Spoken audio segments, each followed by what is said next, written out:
He had 72 hours to save his daughter from sleeping on the street. Michael Carter had done everything right, worked double shifts, skipped meals, sold everything that wasn't nailed down, and still the numbers didn't add up. The eviction notice was taped to his door like a verdict. 6 years old. Lily was 6 years old, and he was about to watch her carry a backpack full of stuffed animals into a shelter. Then a woman in a wheelchair called his name and offered him a deal that would change everything. If this story moves you, hit like and drop your city in the comments. I want to see how far this story travels. The eviction notice had been on the door since Tuesday. Michael had peeled it off before Lily woke up that morning, folding it into quarters and sliding it into the back pocket of his jeans like a thing he could contain, like hiding it from his daughter somehow meant hiding it from the world. The tape left a pale rectangle on the painted wood of apartment 4C, ghost white against the scuffed beige. He stared at it for a moment after Lily's bus pulled away from the curb, that ghost rectangle, and then he went inside and sat at the kitchen table and did the math again. He'd been doing the math for 3 weeks. The math never changed. $11,240. That was the number. That was what stood between Michael Carter and the street, between his daughter and a cot in a city shelter, between his life as it currently was and some version of it that he could not let himself picture too clearly, because every time he did, his hands started shaking and he couldn't make them stop. He'd borrowed against his 401k 18 months ago when his ex-wife's medical bills started coming in. He hadn't told Lily's mother he'd done it, because by then they were already finished, really finished, the kind of finished where the lawyers do the talking. And there was no point. Dana had her own problems. Dana had a diagnosis and a prognosis and a timeline, and by the time the timeline ran out, there was nothing left but Lily and the debt and a stack of paperwork with Michael's name at the top of everything. He worked maintenance at the Howell Tower complex downtown.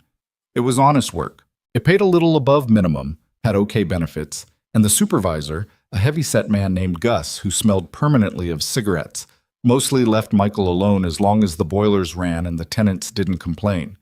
The job was fine. The job was what it was. It had never been the plan.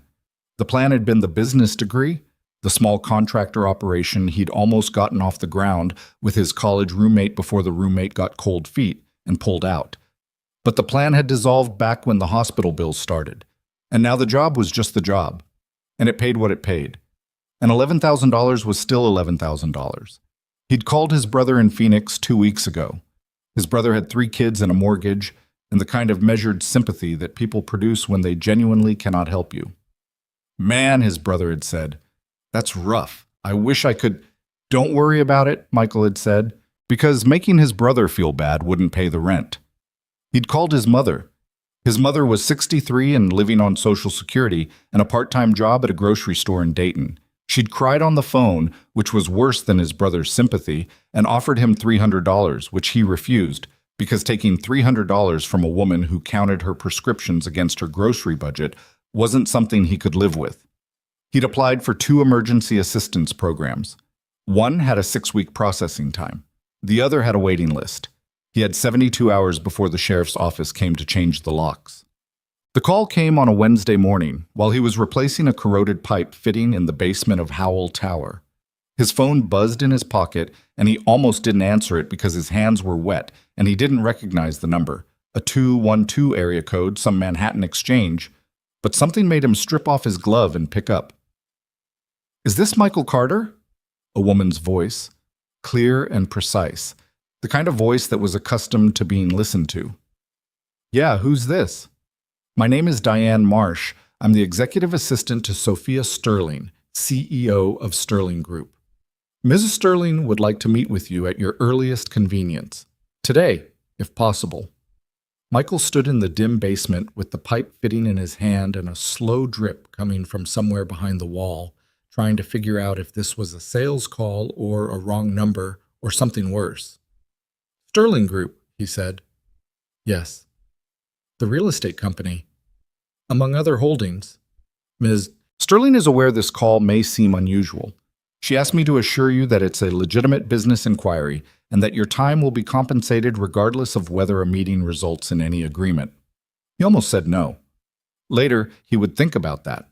How close he came to just saying thanks but no thanks and going back to the pipe fitting, and how completely different his life would be right now if he had.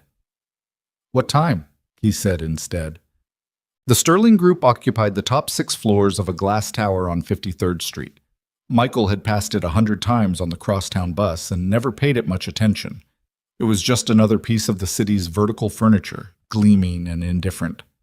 Walking through the lobby that afternoon in his cleanest jacket, which still had a small grease stain on the left cuff that he'd tried to scrub out and only managed to fade, he felt the particular discomfort of someone who knows immediately that they are in the wrong room. The receptionist directed him to a private elevator. He rode it to the 48th floor where a woman in a gray suit met him. Diane Marsh, he assumed, though she didn't introduce herself, and walked him down a corridor with floor-to-ceiling windows looking out over a city that seemed to exist in a different dimension from the one he normally occupied. She knocked twice on a set of double doors, opened them, and stepped aside. "Ms. Sterling will see you now." He went in. The office was large and spare, not the kind of lavish executive space he'd half expected, with mahogany and oil paintings, but something quieter and more purposeful. Clean lines. A long desk with 2 monitors, stacks of documents arranged with precision, bookshelves that held actual books, not decorative ones. A view of the city that took up the entire east wall, floor to ceiling, sky and steel, and the grid of streets below. And in front of the desk, facing the window with her back to him, was a woman in a wheelchair. She turned when she heard him come in. Sophia Sterling was younger than he'd expected. He'd Googled her in the elevator, quickly, thumbs flying, and the photos he'd found were mostly corporate headshots and grainy conference images, which hadn't prepared him for the actual person. She was 30, maybe 31, with dark hair pulled back from a face that was sharp and still and entirely unreadable. The wheelchair was streamlined, clearly custom, with a matte black frame. She moved it with the practiced ease of someone who had made peace, or something resembling peace, with the thing a long time ago. She looked at him with dark eyes that were assessing without being unkind. "Mr. Carter, sit down, please." He sat in one of the 2 chairs positioned across from the desk. She wheeled forward to her position behind it, the motion smooth and unhurried. "Thank you for coming on short notice," she said. "Can I offer you anything? Water? Coffee?" "I'm fine, thank you." She nodded. She had a file folder on the desk in front of her, and she opened it without preamble and looked at something inside it, and for a moment neither of them spoke. "I'm going to be direct with you," Sophia Sterling said. "I find that it saves time." "Go ahead." "I've had you researched. Background check, financial history, employment record, everything relevant. I apologize for the intrusion. I understand that's not a comfortable thing to hear. But the offer I'm about to make requires due diligence, and I don't apologize for doing it thoroughly. What I can tell you is that everything I found reflects well on you." Michael felt the back of his neck go warm. "What kind of offer?" She set the folder down and looked at him directly. "I need a husband," she said. "Legally, on paper, for a period of 1 year. In exchange for that, I will clear your current debt in full, provide you and your daughter with housing, and establish a trust for Lily's education and long-term care. At the end of the year, we file for an uncontested divorce, part on respectful terms, and you keep everything you were given. No strings, no further obligations." The room was very quiet. Outside the window, the city moved, tiny cars and the glint of sun off glass, soundless from here. "Why?" Michael said. It wasn't the question he'd meant to lead with, but it was the one that came out. Something crossed her face. Not discomfort exactly, more like the careful arrangement of a person deciding how much truth to give. "My brother is making a move on the company," she said. "Victor Sterling.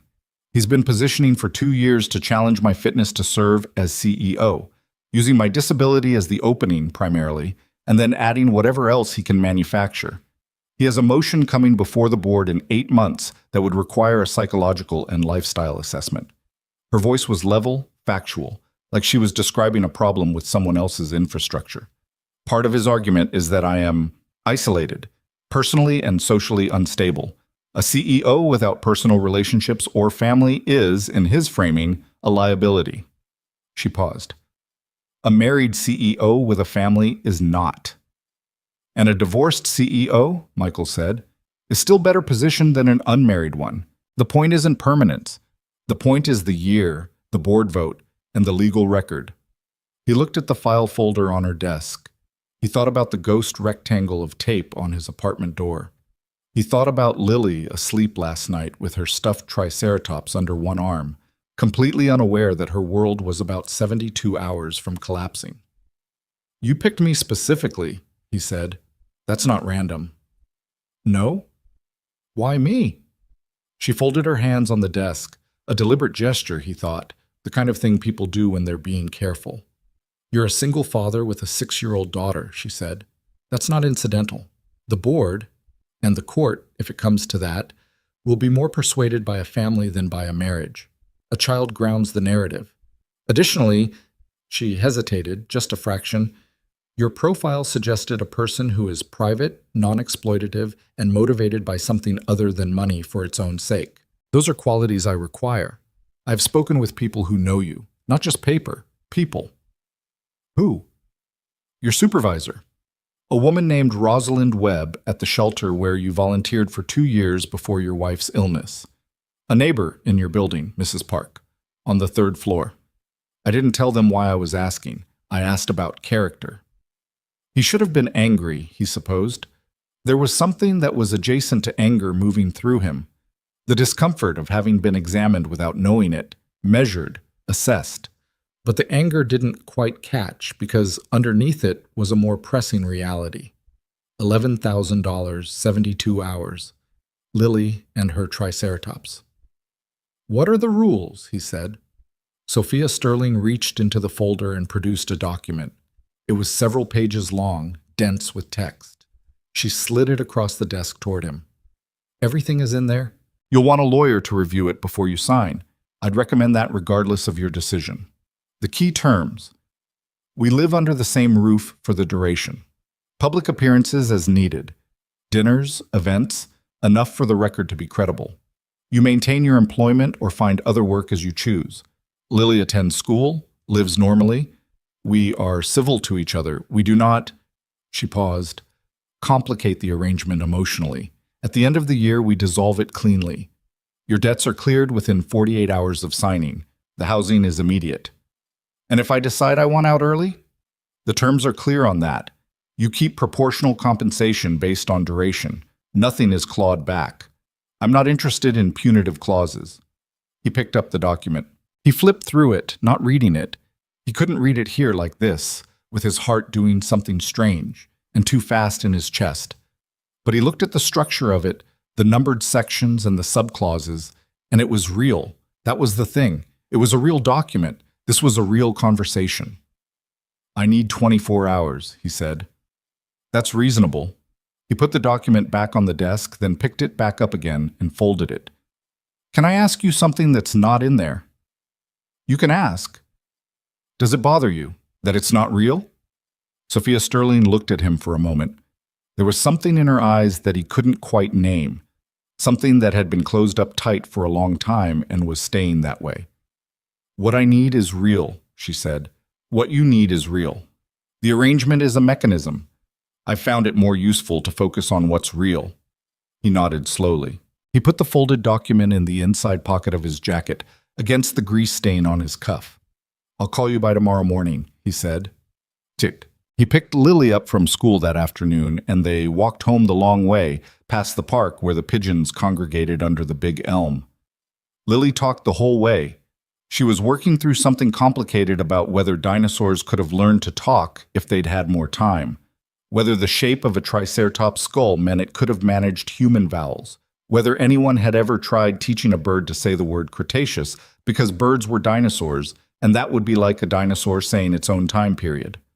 Michael walked beside her and listened and made the appropriate noises and tried to hold on to all of it.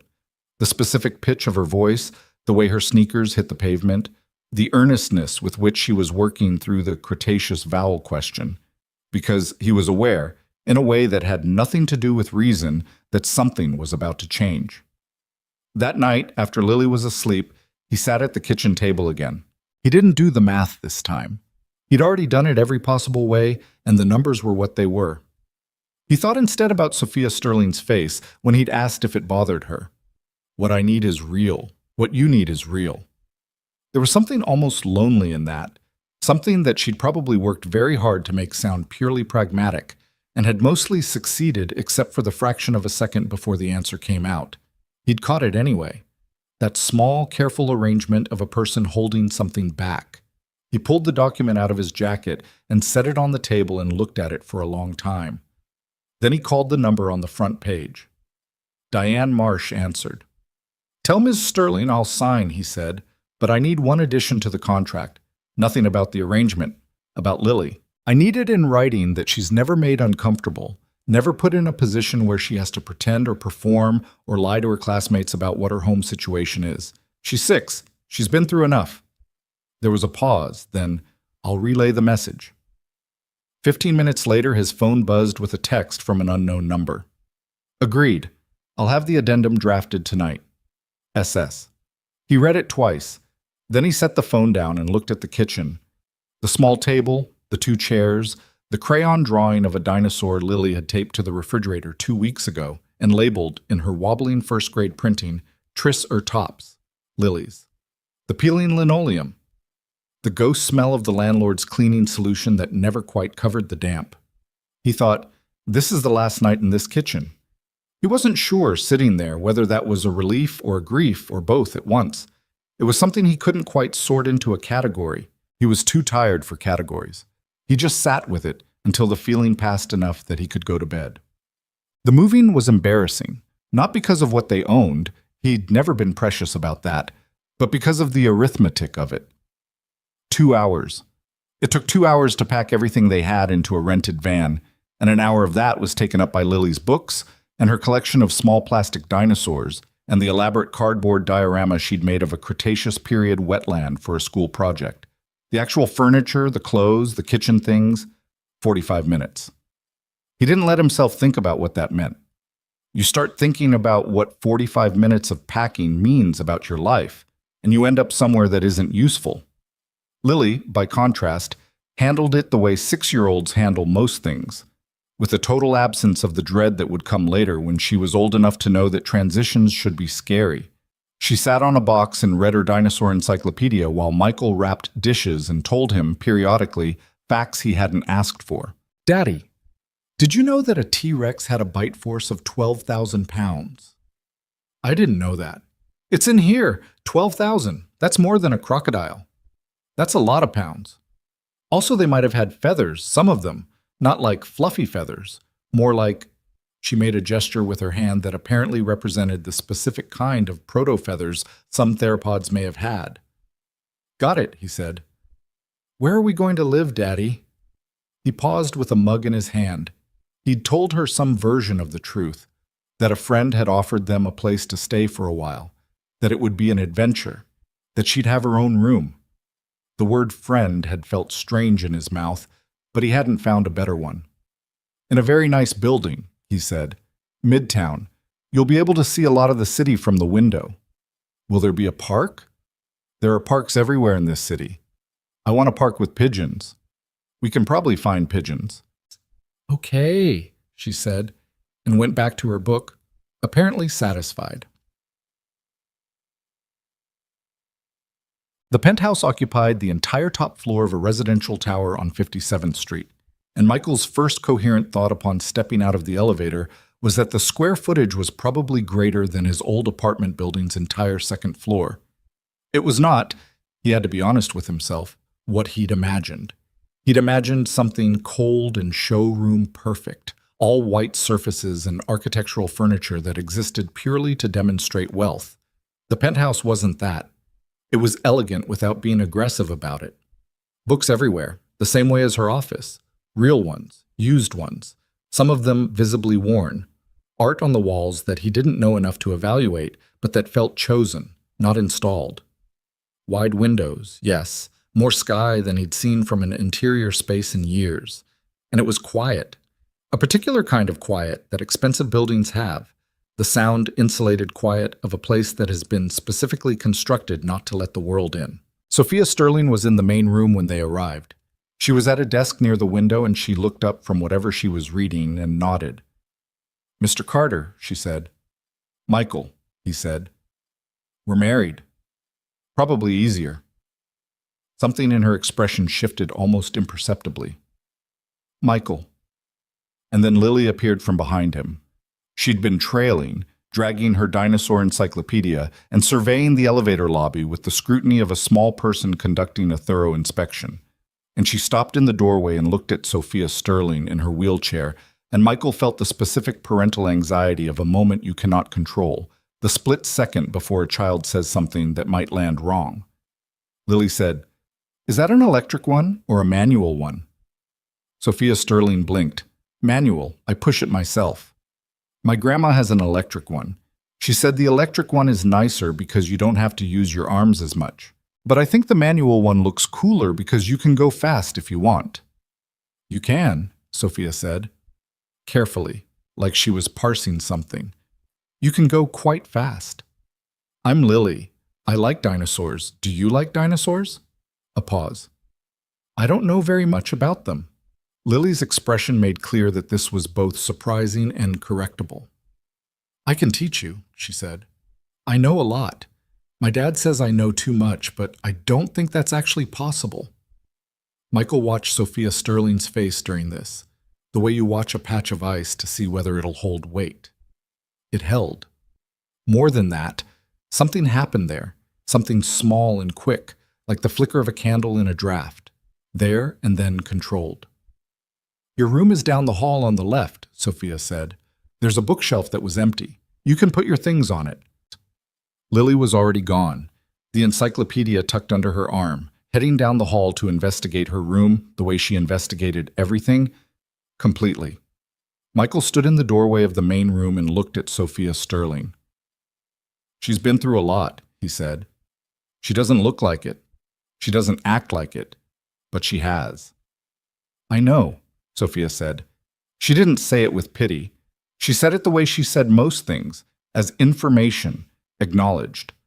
So if she's ever, he searched for the right way to put it, a lot, or asks things she shouldn't, or gets into spaces she's not supposed to be, she's not a disruption, Sophia said. She lives here.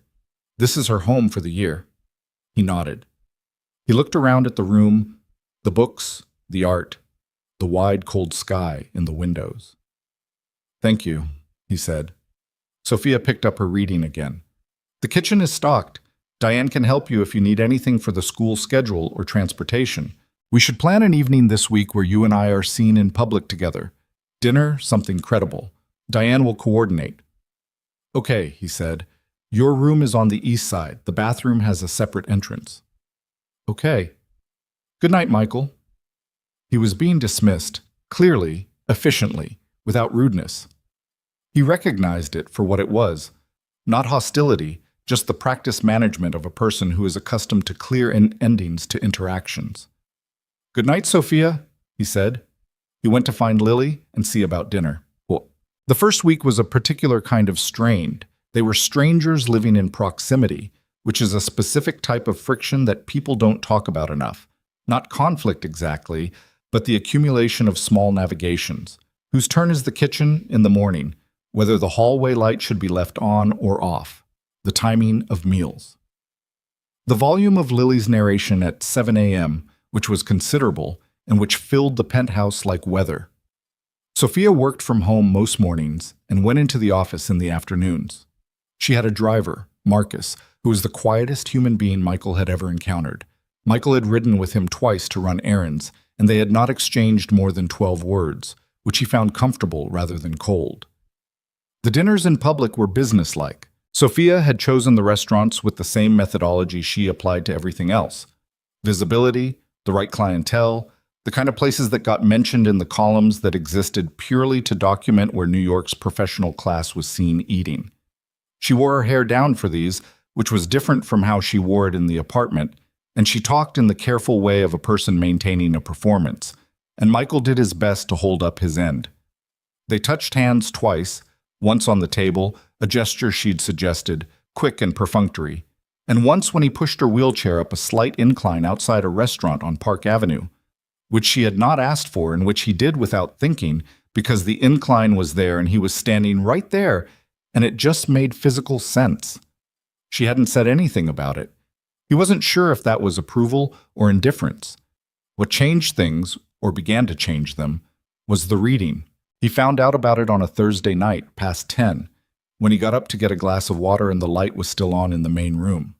He came down the hall quietly and stopped in the doorway, and Sophia Sterling was sitting in the middle of the room with a book open in her lap, and sitting on the floor beside her, back against the bookshelf, was Lily, in her pajamas, also holding a book, apparently having been there for some time based on how thoroughly asleep she was not.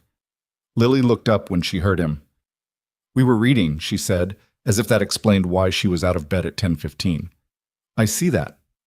"Sophia has Jurassic Park," Lily said, with the reverence of someone who has just discovered an artifact of great historical significance. "She does?" "The actual real one, with the dinosaurs in it." She looked at Sophia. "But she hasn't read it yet." "I was getting to it," Sophia said, dry. "I told her about the errors," Lily said, "the scientific ones, like the raptors. Because real raptors were actually not that big. They were more like medium-sized dogs, but with feathers and claws. The movie made them much bigger because bigger is scarier." "That's a reasonable editorial decision," Michael said. "I guess, but it's not accurate." He leaned against the doorframe and looked at the two of them. His daughter on the floor in dinosaur pajamas, this woman he'd married for legal purposes sitting in a pool of lamplight with a novel she hadn't read yet. "Come on, Lil, bed." Lily got up with the protestless compliance of a child who knows she's pushing her luck, said goodnight to Sophia with the easy familiarity of someone who had apparently decided, unilaterally, that they were friends now, and padded down the hall. Michael looked at Sophia. "Sorry," he said. "She doesn't always stay put." "She came in to ask about the title," Sophia said. "On the Spine. She saw it from the doorway. I told her she could look at it. And then stayed for 2 hours. She asked good questions." He wasn't sure what to do with that. He said goodnight and went back to his room, and he lay in the dark of the east bedroom and thought about the particular picture of his daughter sitting on someone else's floor at 10 p.m., comfortable and curious, because a woman she'd known for a week had answered her question about a book title. It made him feel something he wasn't sure had a name, something between grateful and worried, something between relief and a vague foreboding he couldn't quite locate a source for. He pushed it away and went to sleep. 3 weeks in, he made the mistake of trying to fix something. The kitchen drawer, the second one from the left, the one with the utensils, had a runner that was coming off its track, and every time you opened it, it caught and stuttered, and you had to pull it at a slight angle to get it fully open. He'd noticed it on day 3. It offended his professional sense in a low-grade way, and one afternoon when Sophia was in the office and Lily was at school, he took the drawer out and retooled the runner and reset it and tested it until it opened clean. When Sophia came home that evening, she opened the drawer to get a spoon for her coffee, and she stopped. She opened it again, closed it, opened it. "Did you fix this?" she said. "The runner was off," he said. "It wasn't a big deal." She turned to look at him across the kitchen island, and he could not read her expression. It was doing several things at once, none of which he had the vocabulary for. "You should have asked first," she said. "It was a drawer runner." "It's my kitchen." He set down his coffee mug. "I'm not disputing that. I noticed something that wasn't working and I fixed it. That's what I do, professionally. I wasn't making a statement." "I didn't say you were." "You kind of implied it." The silence lasted a few seconds longer than was comfortable. "I'm not used to people changing things," she said finally. "In this space." "I understand that." He picked up his mug again. "For what it's worth, I'll ask, next time." She looked at him. "It opens better," she said. "It does." "Thank you." The word came out slightly more carefully than it needed to, like she'd had to find it in a drawer of her own that she didn't open very often. "Don't mention it," he said. That night he heard her laugh for the first time. Real laugh, not the polished social version she produced at restaurants. It came from Lily's room, where Lily was apparently in the middle of an extended lecture on whether the Spinosaurus was actually aquatic or just semi-aquatic, and why the distinction mattered. And Sophia had wandered in at some point, and the lecture had apparently reached the part where Lily used her hands to demonstrate the specific way a Spinosaurus's nostrils were positioned and Michael heard the laugh from the hallway, unguarded and sudden, like it had come out before she could stop it. He didn't go in. He just stood in the hallway for a moment and heard it, and then went to make dinner. The dinner that mattered was 5 weeks in. It wasn't a public one, just the three of them, which had started happening without anyone deciding it would. Lily had stated, on week 3, that she didn't see why they couldn't eat at the table together since they all had to eat at the same time anyway, and her logic was so unassailable that neither adult had found a reason to argue with it. Sophia was quieter at the table than she was elsewhere. Not withdrawn, just listening. Lily did most of the talking. Michael cooked because he was a functional cook and because it was something he could do without feeling like he was performing anything. That night it was pasta. Simple, nothing ambitious. And Lily had set the table with the same intensity she applied to dinosaur research. And halfway through the meal, Lily looked up from her food and said, "Sophia, does your back hurt from the chair? Because I read that it can." Sophia set her fork down. Michael opened his mouth. "Lily, it's okay," Sophia said. She looked at Lily. "Sometimes," she said. "Yes." "Where?" "Between my shoulder blades, mostly. From propelling." Lily thought about this with the gravity of a small person absorbing genuinely important information. "My dad knows how to do the massage thing for my back when it hurts.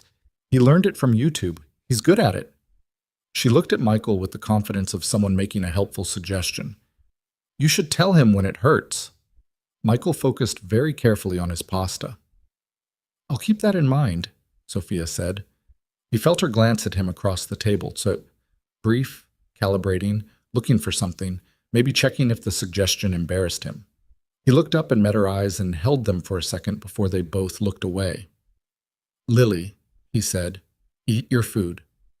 "I am eating it," Lily said, as she clearly was. "I'm just also talking. I can do both." "I know you can." "Sophia, do you like pasta?" "I do." "Do you like it better than pizza?" "That's a difficult question." Lily appeared to agree that it was. She spent the rest of dinner working through the pasta versus pizza question with the methodical attention she gave to all important problems, and Sophia answered each sub-question with what Michael was increasingly beginning to recognize as her version of warmth. Specific, dry, delivered straight, the kind that doesn't announce itself. He washed the dishes after. Lily went to read. He stood at the sink and rinsed the pot and thought about nothing in particular, or tried to, and Sophia brought her coffee cup over and set it next to the drying rack without being asked, because there was nowhere else for it to go, and for a moment they were just two people standing in a kitchen. "She's a remarkable kid," Sophia said. "I know," he said. "You're doing something right, somehow." He turned off the water. He dried his hands on the dish towel. He looked out the window at the city dark and bright all at once. "She lost her mom at 5, he said. "She doesn't know what she's carrying. She just keeps going. Kids are either flattened or they keep going, and she keeps going." He paused. "I watch her do it, and I honestly don't know where it comes from." Sophia was quiet beside him. "Maybe from watching you," she said. He didn't answer that. He wasn't sure what the answer was, or whether there was one. He said goodnight, and he went down the hall, and behind him the kitchen light clicked off. Outside, the city didn't sleep. It made its sounds, distant and vast and indifferent, the way cities are indifferent, which is not actually cold but just very large. The penthouse held its own quiet against it. In the east bedroom, Michael Carter lay on his back in the dark and thought about fixed drawer runners and pasta dinners and the specific quality of a laugh heard through a wall that belongs to someone who doesn't laugh very often. He wasn't falling for her. He was clear about that. He knew what the contract said and he understood the terms, and he was not a stupid man.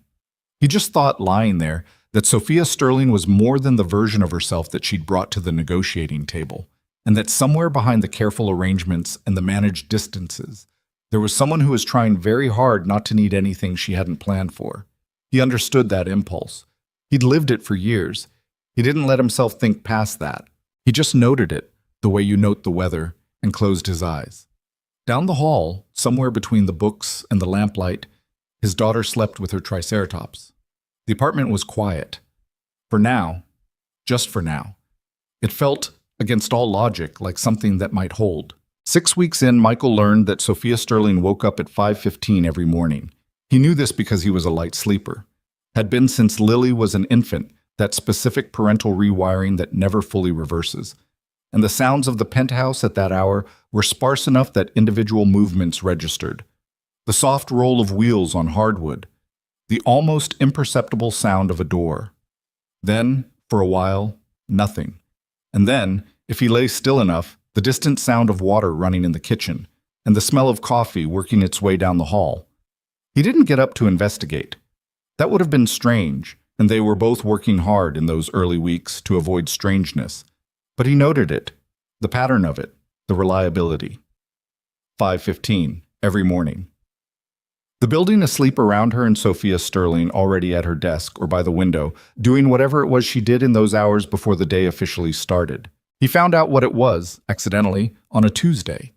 He'd gotten up early himself. Lily had a 6:45 bus on Tuesdays, and the morning logistics required more lead time than he usually gave himself. And he came down the hall, half asleep, intending to start coffee, and stopped in the doorway of the main room because Sophia was there, at the window, and she wasn't working. She was just sitting, looking out at the city in the early gray light, still in whatever she slept in, a loose shirt, dark, her hair unbound, and in her lap, open but face down the way you leave a book when you step away and intend to come back, was something he couldn't see the title of. She heard him and turned. Neither of them said anything for a moment. He was aware in that moment that he was seeing something she didn't ordinarily show people, and she was aware that he knew it, and the whole thing balanced on a single second of mutual exposure before she reached down and turned the book right side up, and the moment dissolved back into the ordinary. "Sorry," he said. "Early bus." "Coffee's made," she said. He went to the kitchen. He poured 2 cups without thinking about it, and brought one back and set it on the table beside her within reach. And she didn't say thank you, and he didn't wait for it. He just took his own cup and went back down the hall to wake Lily. Later, dropping Lily at the school gate, watching his daughter disappear into the building with her backpack and her dinosaur encyclopedia and the particular purposeful stride of a child with places to be, he thought about Sophia's face in the early light. Not the controlled version. The public one, the CEO one, the one she brought to restaurants and board calls and the careful performance of their dinners out. The other one. The one that sat by a window at 5 in the morning with an unread page in her lap. He thought, she's lonely. It wasn't a revolutionary observation. She had told him, essentially, as much, in the clinical language of the initial meeting, isolated, personally and socially. But there's a difference between a fact stated in a conference room and the same fact seen in someone's face in the gray light before the city woke up. One is information, the other is a person. He didn't know what to do with it, so he went to work, and he didn't do anything with it at all. Victor Sterling arrived in their lives on a Wednesday afternoon. Not in person. Not yet. He arrived as a phone call, which Sophia took in her office with the door closed, and which Michael would not have known about except that Lily was doing homework at the kitchen table and had a clear sight line down the hall and reported, with the clinical detachment of an accidental surveillance operative, that Sophia had been on the phone for 45 minutes, and her voice had gotten very quiet toward the end, which Lily said was the sign of someone being really angry because her teacher did the same thing. Michael filed that away. He didn't ask. He asked later, after Lily was in bed, when he found Sophia in the kitchen making tea with the particular controlled economy of movement that meant she was working something out internally and using the tea as scaffolding. "Who was on the phone this afternoon?" he said. She didn't look up from the kettle. "My brother. What did he want?" "To remind me that he's filed a motion with the board's legal committee, requesting a formal review of my," she paused, selecting the word carefully, "personal stability, as it relates to my fitness as CEO. On what grounds? Officially? Corporate governance concerns. Historical pattern of what he's calling erratic executive behavior." She poured the hot water. "Unofficially, he has a source. Someone inside the company who's been tracking my schedule, my social patterns, my public appearances. He's suggesting that this," she gestured vaguely at the space around them, meaning all of it, is a fabrication, that the marriage isn't credible. He's moving faster than you expected. She turned to look at him then. Yes. How much faster? The original timeline I'd planned on was 8 months. He's filing in 6 weeks. He pulled out a chair and sat down at the kitchen table. He thought through the math of it. 6 weeks, what they had on paper, what they had in practice, what a board committee doing due diligence would look for. What does he have? Michael said. Specifically, he has calendar records, evidence that we haven't appeared together as often as a credible couple would. He has a statement from someone, I don't know who yet, claiming that you and I do not behave like a married couple in private. That's circumstantial. It is, but corporate boards aren't courts. They don't require proof. They require narratives, and his narrative is cleaner than mine right now. She sat with her tea, both hands around the mug, and looked at the table. What do you need from me? He said. She looked up. More visibility, she said. More public record. Not just the dinners, events, functions, the kind of things that get photographed and documented. A profile in the press, if possible, about the family. About... She stopped. About us, he said. Yes. He nodded. It wasn't complicated, in theory. In theory, it was exactly what the contract had specified, just accelerated. In practice, it meant a different calibration of something that had already started to feel, in small and accumulating ways, less like a contract and more like an actual life. Okay, he said. There's one other thing. She set the mug down. Victor has a source inside my household staff. I don't know who, which means anything that happens in this apartment is potentially being reported. The kitchen felt different suddenly. The same space, but with a different quality. Like a room where a window has been opened and the temperature has shifted. You think someone here is talking to him, Michael said.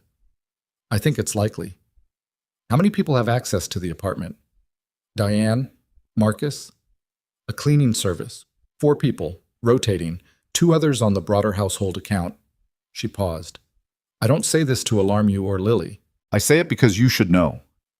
He thought about Lily, about her questions and her dinosaur lectures and her absolute unguardedness, which was one of the things he loved most about her, and also, right now, one of the things that made him want to put himself between her and everything. She's not going to understand that she should be careful about what she says, he said. She's 6. I know. I'm not asking her to be careful. I'm telling you, so that you can calibrate what you share with the household staff. He looked at Sophia. She was watching him with that steady, assessing quality she had, reading his face, looking for whatever she needed to see. This is going to get uglier before it gets better, he said. It wasn't a question. Yes, she said. I believe so. He was quiet for a moment. Then, Victor, what's he like? Something crossed her face. Too fast to fully read, but old, whatever it was. Old and tired. Smart, she said. Strategic. He plans longer than most people plan. Most people think 3 moves. Victor thinks 12. He genuinely believes the company should be his. Not because he wants money. He has money. Because he thinks he built it as much as I did, and he's not wrong about that entirely. He just also thinks that my being in a wheelchair means I can't run it properly, and he's never said that in those exact words in his life because he's not that careless, but it's what he means. She paused. He's my brother. That part's the hardest. He heard something in that he didn't touch. Some old injury, the kind that's healed crooked. Get some sleep, he said. She looked at him like she wasn't sure what to do with that. You too, she said. The charity gala was Diane's idea, which meant it was probably also Sophia's idea, but filtered through Diane for logistical purposes. It was a Metropolitan Hospital Foundation event, the kind of thing attended by the specific subset of New York that both has money and wants credit for it. And it was exactly the sort of visibility their record needed. Michael rented a suit. Not bought, rented, because he wasn't spending money on something he'd wear once, and because some habits of financial sense are hard to override, even when you're no longer technically drowning. The rental suit fit well enough. He looked at himself in the bathroom mirror the evening of the gala and thought, passable. He'd gotten his hair cut. His shoes were the good ones. The black leather pair he'd bought 3 years ago for a job interview and worn maybe 4 times since. He looked like someone who belonged at an event like this approximately 60% of the time, which he figured was adequate. He came out into the main room and Sophia was already there. She was in a dark navy dress, deep blue, fitted at the shoulders, and she'd done something different with her hair, half up, and there was something about the combination of it, the dress, the composed straightness of her posture, the way she held herself in the chair, that stopped him in the doorway for a fraction of a second before he managed to move. She looked at him. The tie is off center. I know. I've been fighting it. Come here. He crossed the room and stood in front of her, which was a slightly strange geometry because she was seated and he was standing and fixing someone's tie.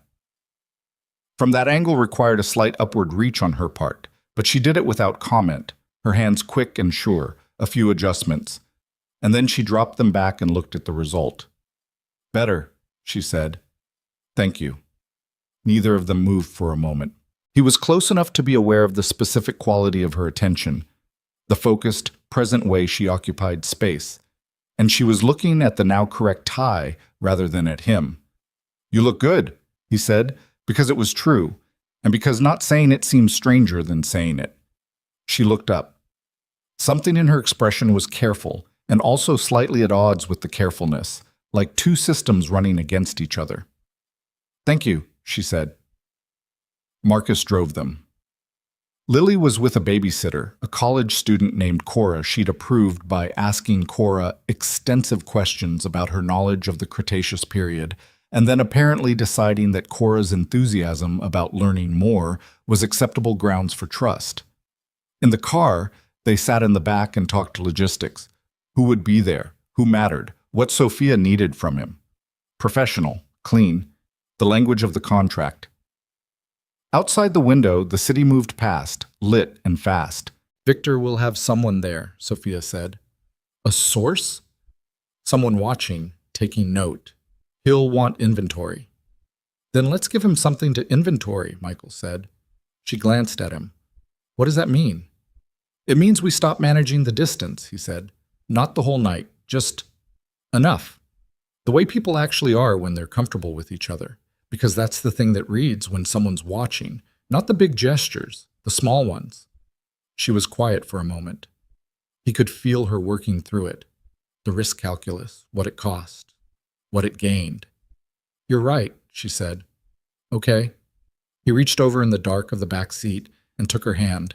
Not dramatically, just put his hand over hers where it rested on the seat between them. She went still for a half second, and then her hand turned slightly under his and settled. Neither of them said anything. Marcus drove. The city went past. The gala was 10 minutes away and getting closer. Boom. The event was loud and warm with the particular warmth of several hundred people and too many chandeliers. They moved through it together, Sophia navigating the room with the ease of someone who had been doing this for years and found it tedious but manageable. Michael a half step behind and to the right, just close enough to be readable. He talked to a hospital administrator for 20 minutes about plumbing. He talked to a venture capital person for 10 minutes about something he didn't fully follow, but he nodded at the right intervals and the man seemed satisfied. He watched Sophia work the room, the way she knew exactly what to say to whom, what to remember, which laugh to produce for which audience. And he understood, watching, that this was a different kind of labor than the labor he did. But it was absolutely labor, and she was good at it, and it cost her something she didn't show. He got her a drink. She didn't ask. He just read the moment, the way you do when you've been watching someone closely enough to know when they need a 2-minute reset, and he brought it back and she took it and said nothing, but she looked at him with something that was briefly, purely grateful. Around 10 o'clock, a man appeared at Sophia's elbow. He was tall, well-dressed, with a face that was clearly related to Sophia's, same strong bone structure, same dark coloring, but where Sophia's face was controlled, his was easier, charming on the surface of it, the practiced ease of a person who knows how to present well. Sophia, he said, I didn't know you'd be here. Of course you did, Victor, she said. Victor Sterling looked at Michael with the assessment of a person who is very accustomed to evaluating things quickly and filing them. "This must be the husband," he said. "Michael Carter," Michael said and held out his hand. Victor shook it, firm, measuring. "Victor Sterling, Sophia's brother." He smiled, and the smile was warm and did not reach anywhere near his eyes. "She didn't mention she was bringing you tonight. She often doesn't mention things." "We try not to be joined at the hip," Michael said. "She has her calendar. I have mine. We ended up at the same event. That happens." "Indeed it does." Victor looked at Sophia. "You look well." "I am well." "I heard Lily is settling in. 6 years old, is that right? Quite young. It must be an adjustment, having a child in the penthouse." "She's an excellent adjustment," Sophia said. "Children are adaptable." "They are." Victor's gaze went back to Michael, easy and interested and completely predatory underneath. "What is it you do, Michael?" "Building maintenance, primarily. I manage a portfolio of properties downtown." It wasn't exactly false. It wasn't exactly true. Victor's expression did something very small. A flicker of something that was approximately contempt, managed down to a neutral curiosity in about half a second. "Interesting," he said. "How did you two meet? I don't think Sophia ever told me the story." "At an event like this one, actually," Michael said without missing a beat. "About 2 years ago, I was filling in for someone else. She was the most certain-looking person in the room." He glanced at Sophia. "Still is." Sophia looked up at him, and whatever she'd expected him to say, it wasn't that. And for just a moment, she was not performing anything. She was just looking at him. Victor watched this. 2 years, he said, roughly. "And you waited to formalize it until recently." "We're both private people," Michael said. "We weren't in a rush." Victor looked between them. Whatever he was calculating, he was still calculating it. The math hadn't resolved for him, which meant they'd given him something to work with, something he couldn't cleanly dismiss. "Well," he said, and his smile returned, the warm one, the empty one. "Lovely to meet you. I hope you'll both be at the board dinner next month. I think it's important for everyone to spend time together." He looked at Sophia. "Family, especially." "We'll be there," Sophia said. He moved away through the crowd, smooth and unhurried. Michael let out a slow breath. "You did well," Sophia said quietly. "He's good," Michael said. "Yes, he is." She turned her cup in her hands. "You didn't flinch on the 2 years." "Would you have preferred I did?" "No, I'm noting that you didn't." She looked at the crowd where her brother had disappeared into it. "He'll verify. He has people who can pull records, timelines. He'll look for the gaps." "Then we fill the gaps," Michael said. She was quiet for a moment, then, "The thing you said, about being the most certain-looking person in the room. What about it? Did you mean it, or was it just useful?" He thought about that. He thought about the first time he'd walked into her office, and she'd looked at him across the desk with those steady, assessing eyes. The absolute absence of apology in her. "Both," he said honestly. She looked at him for a moment, then she looked back at the room. "Let's stay another hour," she said. "Then we can go home." Home. She'd said it without noticing, or without appearing to notice, just the word, natural in the sentence, home, meaning the penthouse, meaning the place where Lily was already asleep and Cora was probably watching television and the kitchen drawer opened smooth on its fixed runner. He didn't point it out. "An hour," he said. "Okay." They got back at 11:30. Cora reported that Lily had gone to bed at 9 without complaint, which meant she'd actually gone to bed at 9:30 after negotiating for another 20 minutes of reading, but had been model otherwise. Michael paid her, said goodnight, and checked on Lily. Asleep, the Triceratops under one arm, an illustrated dinosaur atlas open on the pillow beside her, which was going to leave a mark on the page but was otherwise fine. He came back out to find Sophia at the window again. The dress was the same. She hadn't changed yet. And she was looking at the city, and she looked tired, which was the first time he'd seen her look tired without her immediately arranging her face back to neutral. "Long night," he said. "Yes." He sat on the couch, he loosened the tie, the correctly centered one, and looked at the ceiling for a moment. "Victor's not going to stop," he said. Not a question. "No. What's the worst case? He gets enough board members to call a special vote, forces a leadership review. Even if I win it, it destabilizes the company for months, possibly long enough that 2 of our major development contracts lapse, which costs us," she paused, calculating, "somewhere between 40 and 60 million depending on how the damages get structured." Michael absorbed that number with the practiced equanimity of a man who'd spent the last year operating in a different universe of scale. "And you?" "And me what?" "The worst case for you, not the company. You." She turned from the window. She looked at him for a long moment, and he could see her trying to figure out whether that was a trap, whether it was genuine, what the right answer was. "I lose the thing I built," she said. 12 years. I built the company from a real estate consulting firm my father left half of to each of us. And I turned my half into something 20 times the size, and Victor turned his half into a grievance. She stopped. "The worst case for me is losing it to someone who never believed I could run it in the first place. Because of the wheelchair." "He'll never say so." "But that's what it is." She looked at him steadily. "That's what it's always been." He let that sit for a moment without trying to fix it, because it wasn't the kind of thing you fix by saying the right thing. "Then we don't let him win," Michael said. She looked at him. "Just like that." "I didn't say it was simple. I said we don't let him win." She turned back to the window. He watched the back of her, the straight line of her spine, the exhaustion she was carrying, the absolute refusal to let any of it buckle her. "I should have told you earlier about Victor's timeline," she said. "When I first learned it had moved, I chose not to because—" She paused. "I wasn't sure how you'd respond. You thought I'd want out. It's a reasonable calculation. The situation has changed from what you originally agreed to." He thought about Lily in the other room, about the atlas open on the pillow, about the dinosaur in the kitchen drawer that Lily had left there 3 weeks ago as a decoration, and Sophia had moved to the windowsill instead of putting it away. "I agreed to a year," he said. "I'm still in a year." She didn't say anything. She kept looking at the city. "Sophia." He waited until she turned. "I'm still in the year." Something in her face, that closed, careful arrangement, shifted a few degrees. Not fully. She was not a person who let things shift fully, at least not where anyone could see it, but a few degrees. "Okay," she said. "Okay," he said. He got up and went to bed.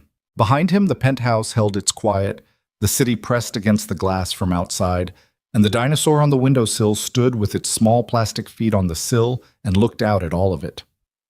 The week after the gala, Lily had a nightmare. It happened at 2 a.m.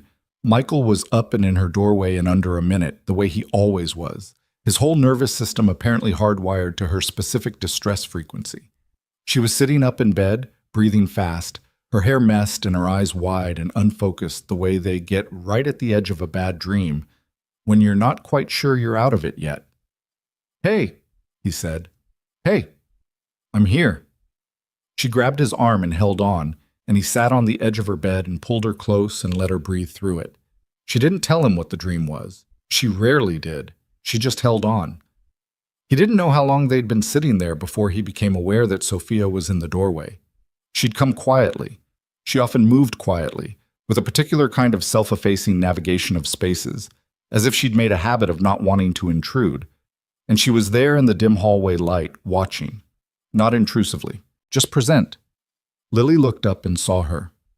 "I had a bad dream," Lily said. Her voice was still thick. "I know," Sophia said. "I heard." "Did it wake you up?" "I was awake." Lily considered this. "You should sleep more," she said. "My dad says sleep is important." "Your dad is right about a lot of things," Sophia said. Michael looked at her. She was looking at Lily, and there was something in her face that was not managed or calibrated or performing anything at all. It was just open, in the particular way that 2 a.m. opens people, when the guards are all tired. "Can you stay?" Lily said, to Sophia, directly. "Until I fall asleep?" A pause. Something crossed Sophia's face that Michael couldn't fully identify. Surprise, maybe, or some version of it. The uncomplicated request from a child who didn't see why it might be complicated. "Yes," Sophia said. "Okay." She came into the room. Michael shifted to make space, and Sophia positioned beside the bed, and Lily lay back down, and without any particular ceremony, reached out and put her hand over Sophia's where it rested on the wheel of the chair. Just held it. Sophia went very still. Not tense. Something else. The stillness of someone receiving something they hadn't planned to receive and didn't know yet what to do with it, so they just held it and waited. Michael sat on the other side and watched his daughter fall back asleep, and he watched Sophia sit in the dark beside her, and he thought about what he'd said earlier in the evening. We don't let him win. He meant it. He still meant it. He was also aware, in the 2 a.m. honesty of a room where a child was falling asleep and the city was dark outside and none of them were performing anything, that not letting him win had started, somewhere without his full permission, to mean something more than the contract. He pushed that away. He was good at pushing things away, but it came back, soft and persistent, the way honest things do. The board hearing was set for a Thursday. Diane told them on a Monday morning, appearing in the kitchen doorway with the particular carefully neutral expression of someone delivering information they know is going to land badly. The legal committee had accepted Victor's motion. A formal review panel, 3 board members, 2 outside corporate governance attorneys, and a court-appointed mediator would convene in 72 hours to hear Victor's challenge to Sophia's fitness as CEO. The challenge had 3 components: a claim of psychological instability based on documented social isolation, a claim that the marriage to Michael was a legal fabrication, and a third component that Diane described only as additional evidence, which she said Victor's attorneys had not yet disclosed in full. Sophia listened to all of this with her coffee in her hand and her face doing nothing in particular. "Thank you, Diane," she said.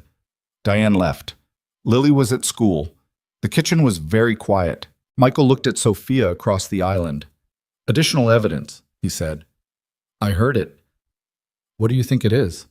She set her coffee down. "I think it's the source inside the household. Someone who's been in this apartment and has given Victor something specific. Something about how we behave here. How we don't behave." She paused. "Which means what they've reported is accurate. We don't behave like a married couple in private. We behave like 2 people who are carefully not getting in each other's way." He let that sit. 3 days, he said. "Yes." "So what we need to do, she said, is not solvable in 3 days. Not the way Victor's framing it. He's not asking the panel to measure our behavior going forward.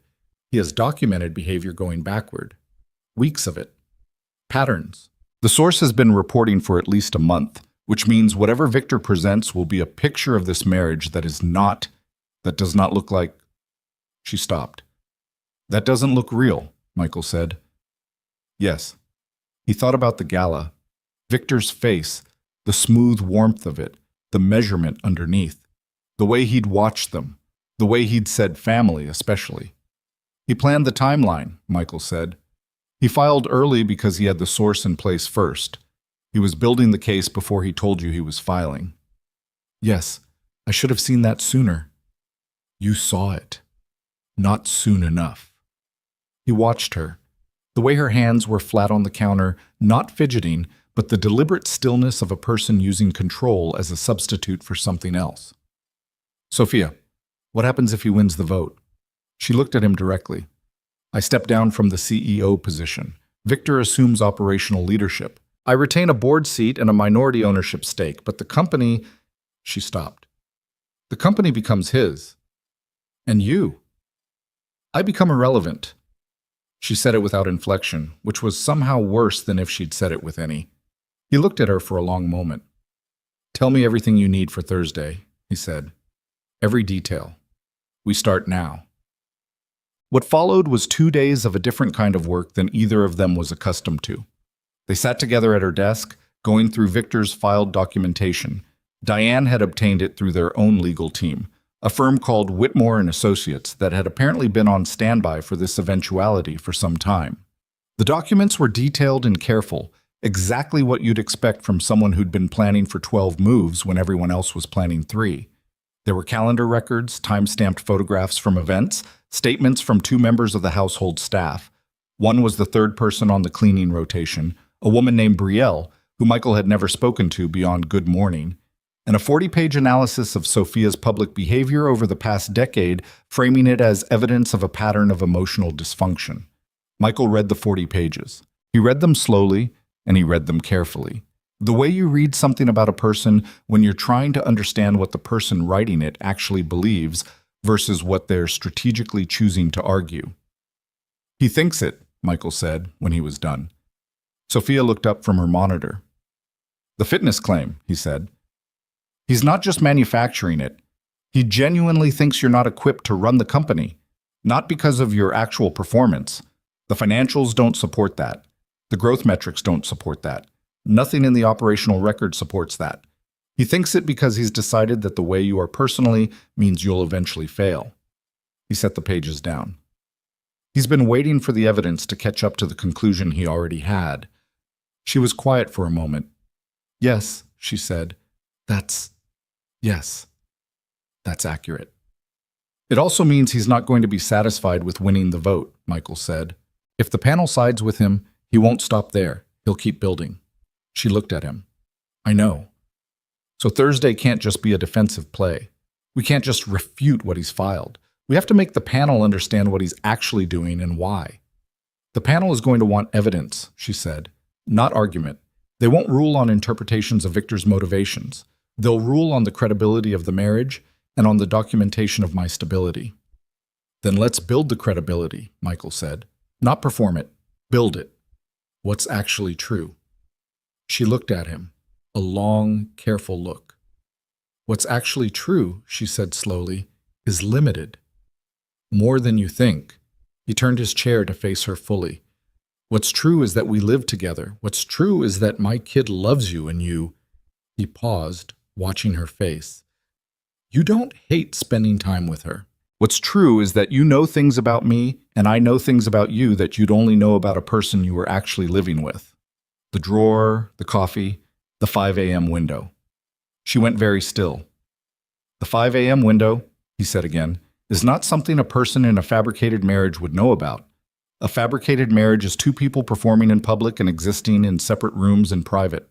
What we have is different from that. And it started different from the beginning." She was not looking away from him. "If I testify," he said, "and I tell them what's actually true, what's actually happened in the last 2 months, that's not fabrication. That's just what happened. Michael, I'm not saying what hasn't happened. I'm not going to sit in front of a panel and tell them we're in love or whatever the—" He stopped. "Whatever the performance of it requires. I'm going to tell them what's real. And what's real is complicated and imperfect, and probably not what either of us would have chosen. And that makes it real. Fabrications are clean. What we have is not clean." She was quiet for a long time. Then she said, "They're going to ask you why you entered the contract. I'll tell them." "Everything? The debt, Lily, the eviction, yes. That will make you look— Victor will use it to argue you were coerced, financially leveraged into a fraudulent arrangement. He can try," Michael said.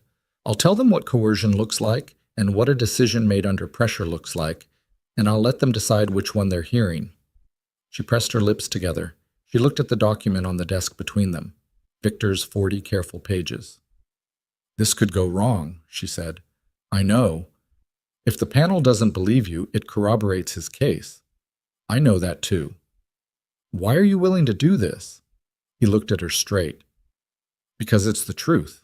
And because you've been running this company for 12 years and you built it and you're good at it, and your brother wants to take it because he has decided, based on nothing except his own bias, that a woman in a wheelchair can't sustain something long-term."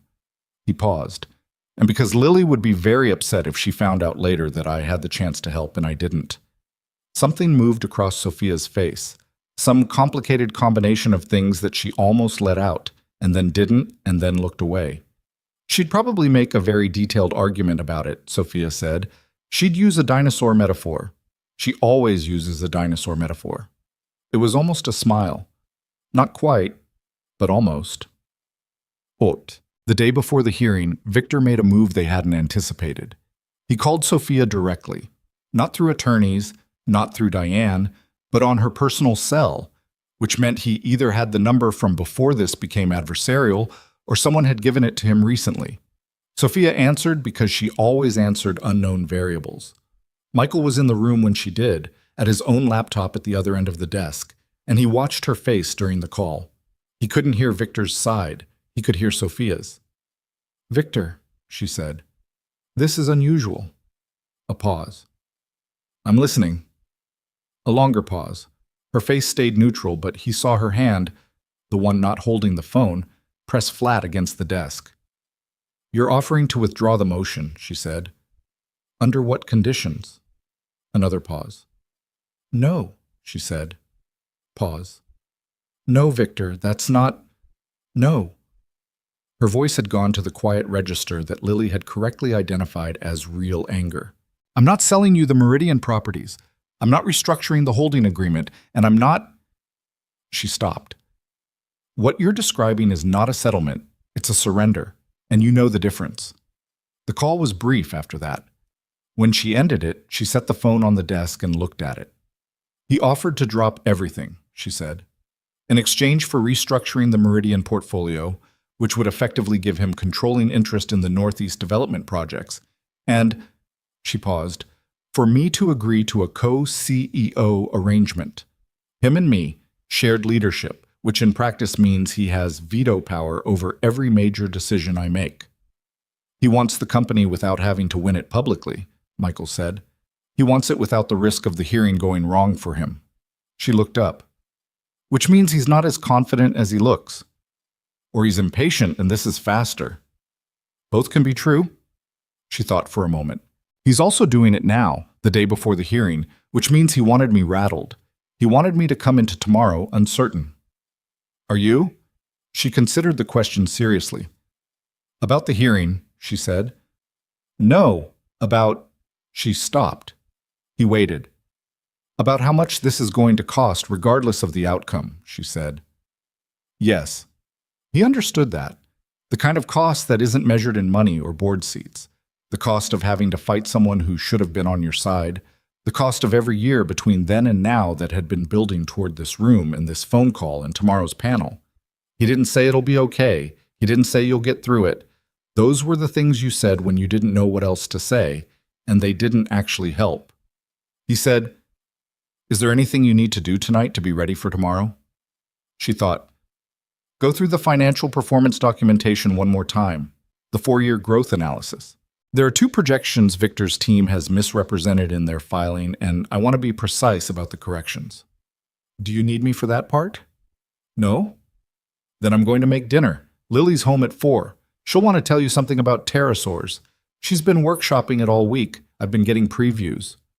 Sophia looked at him, and there it was again. That flicker, that almost thing, the small internal movement that kept happening when she wasn't fully managing it.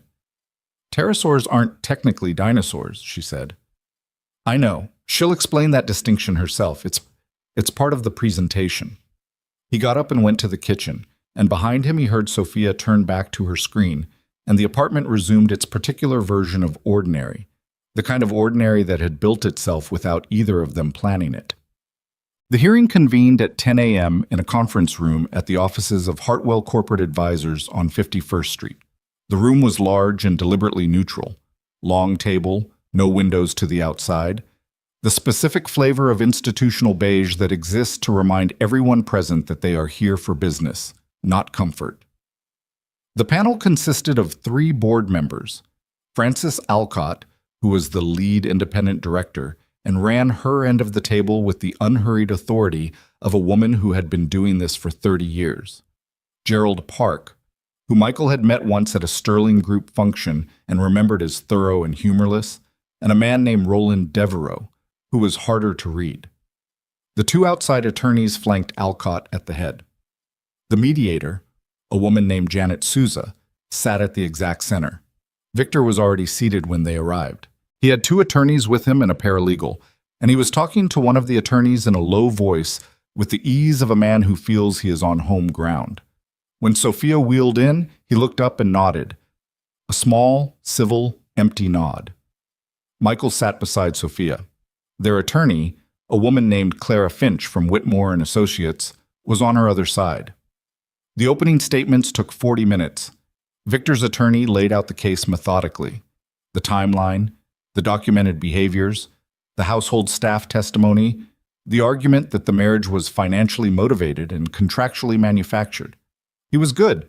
He didn't overreach. He stayed close to the documents and let the documents do the heavy work. And the documents were genuinely damaging in parts, Michael had to admit that. The photograph timestamp showing gaps in their public appearances. Brielle's statement, which was precise and detailed, and described an apartment where two people occupied separate spaces with separate routines. Clara Finch responded with the financial record. 12 years of documented company growth, operational excellence, specific decisions Sophia had made that Victor had opposed and which had returned significant value.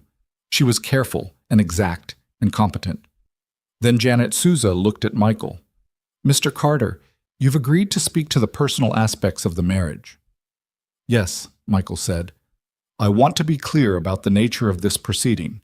You're not under oath in a legal court. However, the panel will be evaluating your statement for credibility, and any demonstrable misrepresentation will weigh against the respondent's position. Do you understand that?" "I understand," Souza nodded. "Please tell the panel, in your own words, about the circumstances of your marriage to Sophia Sterling." He looked at the panel. He looked at Victor, who was watching him with that same calibrated assessment from the gala, warm on the surface, cold underneath.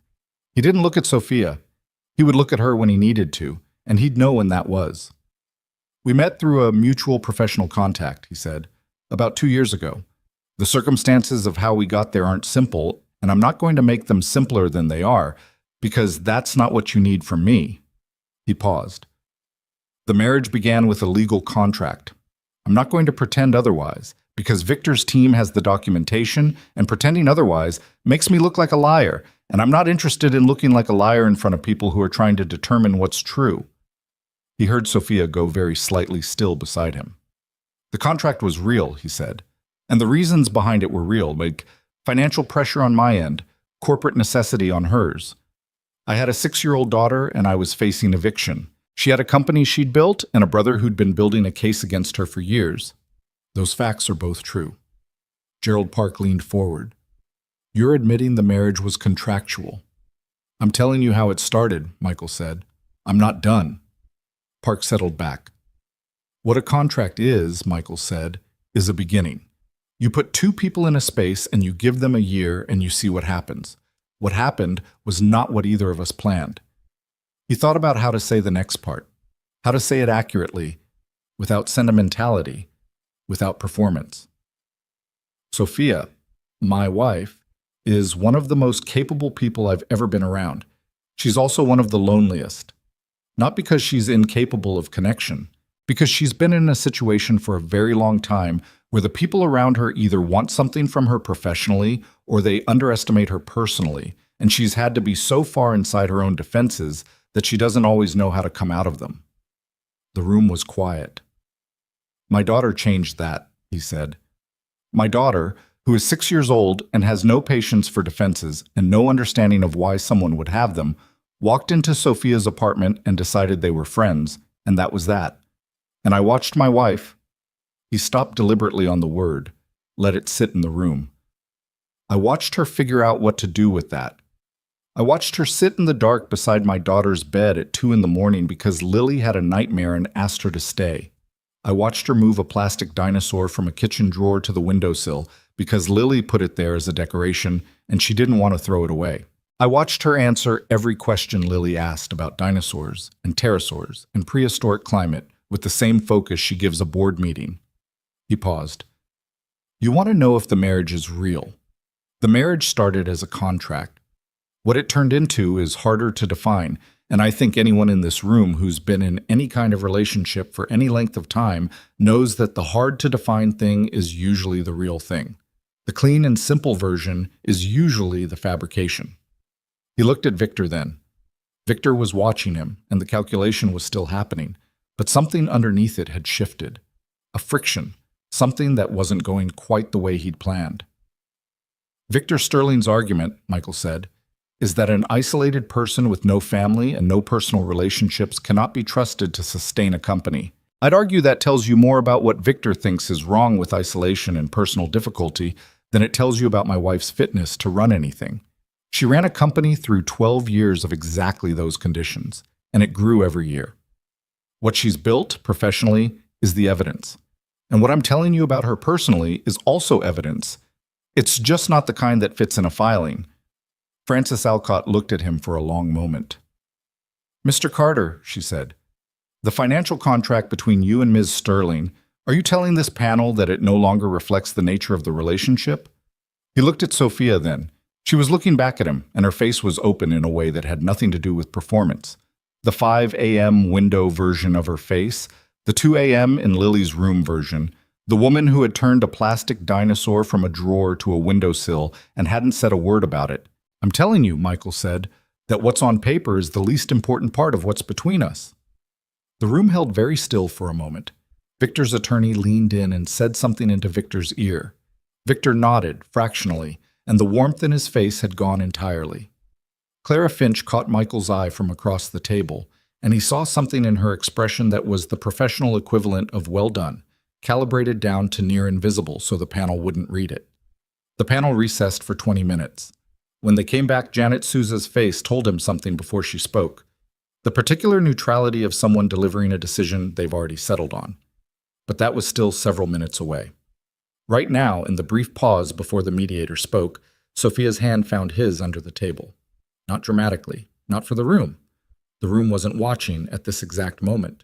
Just her hand over his, the way his had been over hers in the back of a car weeks ago, the way Lily's small hand had closed over hers in the dark.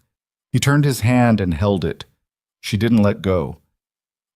Outside, after, the November air was cold and the street was full of the ordinary noise of a city that had kept moving all through the things that had happened indoors.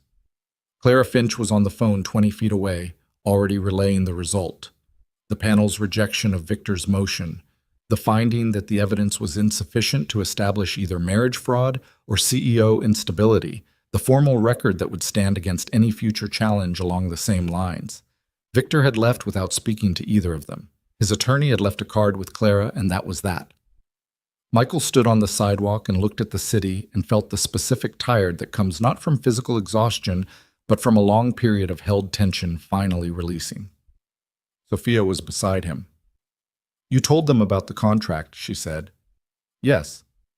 "You didn't have to do it that way." "I know." Clara would have argued it differently. She had a strategy that kept that part out of it. "I know," he said again, "but that strategy was built on what we are on paper. I thought what we actually are was more compelling." She was quiet. "You said the hardest thing to define is usually the real thing," she said. "I believe that." A cab went past. A woman across the street was arguing with her phone. The city went on being the city, indifferent and relentless and entirely uninterested in the things that had just happened on the 41st floor. "Michael." She said his name carefully, the way she said things when she'd considered them. "What you described in there, what you said we are, is that how you actually see it? Or was it the most effective version of the truth?" He thought about that. He gave it the honesty it deserved, standing on a sidewalk in November. "Both," he said. She looked at him. There was something in her eyes, unguarded, present. The calibration dropped for once without her seeming to be aware it had dropped. "Okay," she said. It was the same word she'd said weeks ago when he'd told her he was still in for the year, but it meant something different now, in this cold air, after everything that had happened inside, after the hand under the table and the honesty in that room and the 12 years of a company she'd built and was going to keep building. It meant something that neither of them had a clean word for yet. He was beginning to think clean words might be overrated. Clara finished her call and walked back toward them with the efficient energy of an attorney who has won something and is already thinking about the next thing. "We should talk about next steps," she said. "Victor's going to regroup. This isn't over." "No," Sophia agreed. "It isn't." But she said it differently than she would have said it 6 weeks ago. Not like a person facing something alone, measuring the distance between herself and a threat. More like a person who has taken stock of what's beside them and found it sufficient. Michael said nothing. He put his hands in his coat pockets and looked up at the building they'd just come out of, all glass and height, and the gray winter sky behind it. The dinosaur was on the windowsill at home. Lily would be home from school in 2 hours with something to tell them about pterosaurs. He thought, home. He let himself think it without pushing it away. Clara Finch had been right about one thing. Victor regrouped. He did it quietly, which was more unsettling than if he'd made noise about it. In the 2 weeks following the panel's decision, there was nothing. No motions, no calls, no visible movement on any front. Just silence, which Michael had learned, watching Sophia navigate the weeks after the hearing, was the version of Victor Sterling that required the most attention. "He's not done," Sophia said one evening, about 10 days after the hearing. She said it the way she said most things she'd already decided, as a statement of fact, not a worry. "I know," Michael said. "He'll come back through the board rather than the legal committee. He's going to spend the next month building consensus, quietly, one board member at a time." "Can he flip enough of them?" Frances Alcott, no. She's principled and she doesn't like Victor's methods. She didn't before this, and the hearing made it worse. Gerald Park is unpredictable. Devereaux. She paused, thinking, Devereaux I'm less sure of than I was. Victor has history with him. They were at Wharton together. "So you work the board too?" "I have been. But there's a version of this where Victor's strategy works and a version where it doesn't, and right now those versions are close to each other in probability." She turned from the window. "Which means the next 6 weeks matter more than the last 2 months. He understood that. He also understood something else, sitting at the kitchen table while Lily's voice came from down the hall. She was explaining something to her stuffed animals, apparently, in the detailed patient tone of a lecturer addressing a slightly difficult audience, which was that the 6-week timeline and the contract timeline were now running almost parallel. The year was ending. He hadn't said it aloud. He wasn't sure she had either, not directly. But it was there. The way the end of things is always there when you're close enough to it. Not loud, just present. The contract had always had a clock on it. The clock was always going to run out. He had known that going in, and he had known it every day since, and it had been easy to hold at a distance when the year was long and the ending was theoretical. It was not theoretical anymore. He did the math the way he'd done a different kind of math in a different kitchen 11 months ago. The divorce papers, the contract's clean dissolution, the respectful parting that the original agreement had promised, the trust for Lily's education, his debts gone, everything the contract had delivered, and Sophia back to running her company alone, and him back to what, exactly? He pushed the question away. He was still good at that. He just wasn't sure anymore whether the thing he was pushing away was the question or the answer he already had. The school play was a Friday evening in December. Lily had been cast as a narrator in what her teacher called an original drama about ecosystems, which Lily had explained at length was actually about the Cretaceous extinction event, and she was the only one who really understood what was scientifically accurate about it and what wasn't, but she was trying to support her classmates' efforts regardless. Michael had known about the play for 3 weeks. He had RSVP'd for 2 seats, which was automatic and unthinking, and which he had then stared at for a moment before submitting. 2 seats. Not one. He hadn't questioned it. He asked Sophia that morning with the offhandedness of someone trying to make a thing seem smaller than it was. "Lily's play is tonight. You don't have to come. But she did ask me to mention it approximately 9 times, so technically the invitation has been delivered." Sophia looked at him over her coffee. "What time?" she said. 6:30. "I have a call at 5. It should be done by 6. "Okay." That was the extent of it. No performance, just a logistics exchange between 2 people who had gotten very good at existing in the same space. They drove to the school together in Marcus's car. Sophia was in a charcoal coat and she'd left her hair down, and she looked, Michael thought, like a person who was making a genuine effort at something and not sure how to wear it. He didn't say that. The school auditorium was full of parents and grandparents and younger siblings who were not interested in sitting still.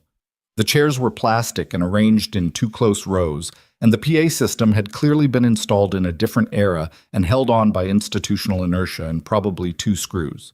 Michael found two aisle seats near the back. One regular, one with the adjacent chair folded up so Sophia could position without obstruction. And they settled in, and the lights went down with the theatrical ambition of a grade school running a 40-watt dimmer. Lily appeared in the second scene.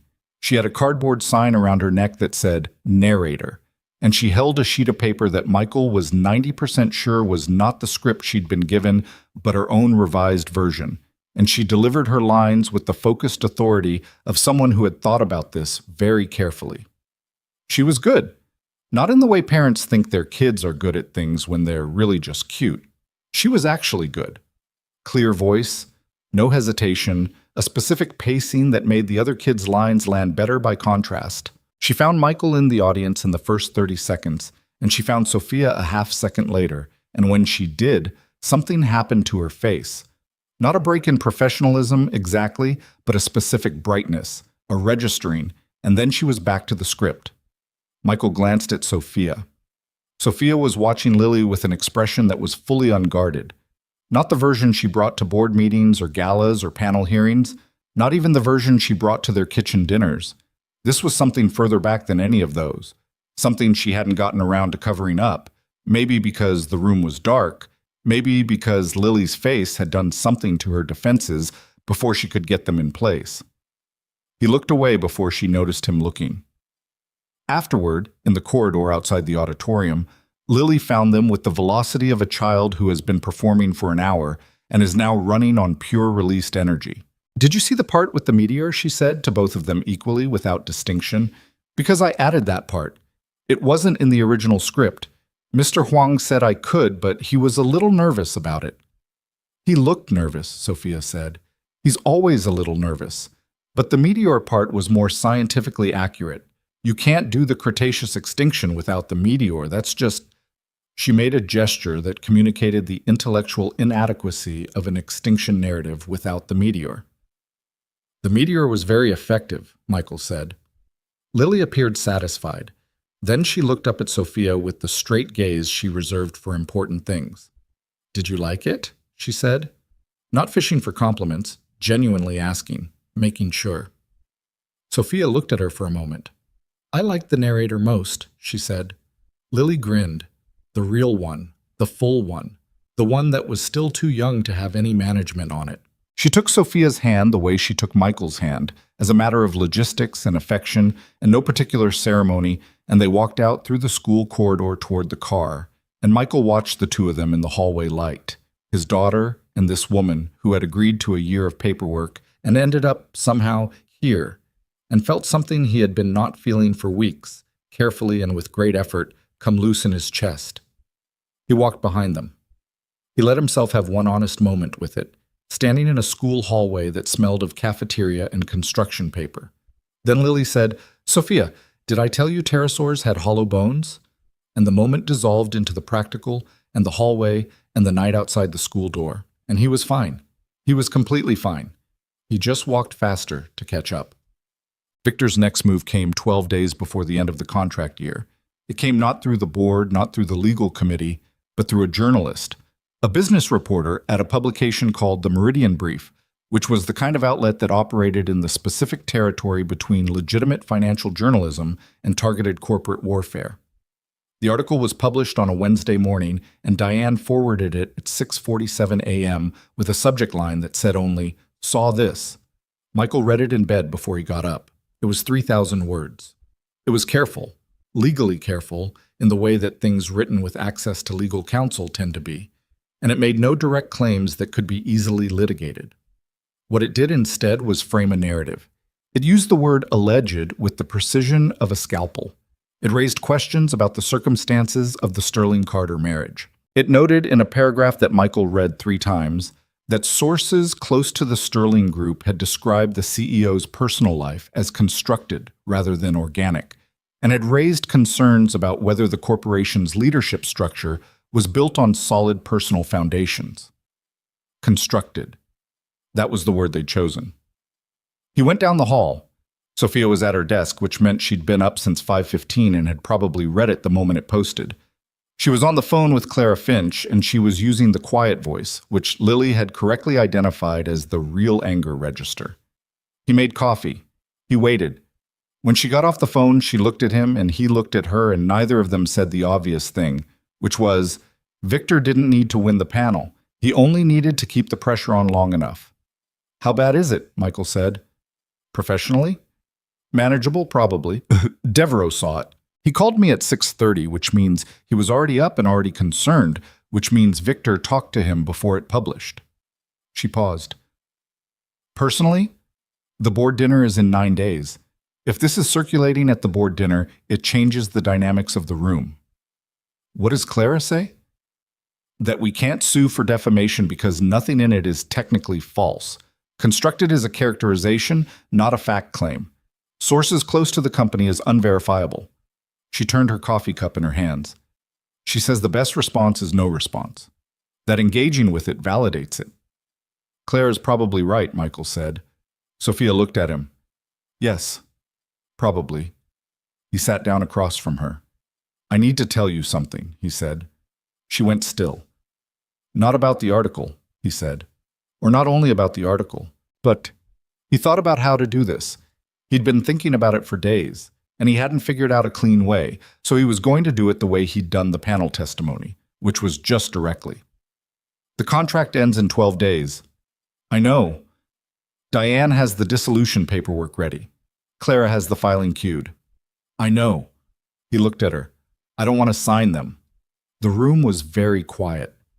Not the managed quiet of two people being careful around each other, but a different kind.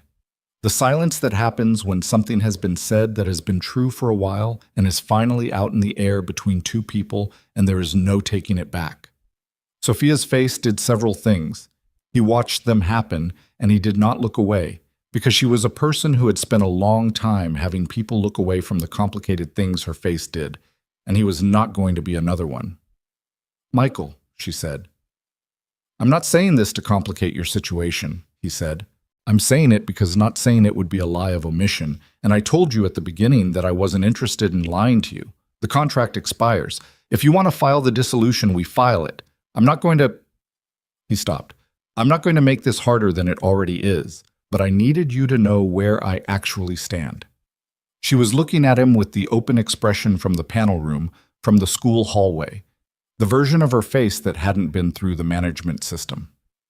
The situation with Victor... She started. Forget Victor for a second, he said. Not unkindly. She stopped. Forget the board and the article and the 9 days until the dinner, he said. Just, for this conversation, forget all of it. What do you want? She looked at him for a long time. I don't know how to answer that, she said. Honestly, I don't know when I last asked myself that question without the company attached to it. Then take a minute. It's not a minute question. Take whatever you need, he said. I'm not going anywhere this morning. Something in her face shifted.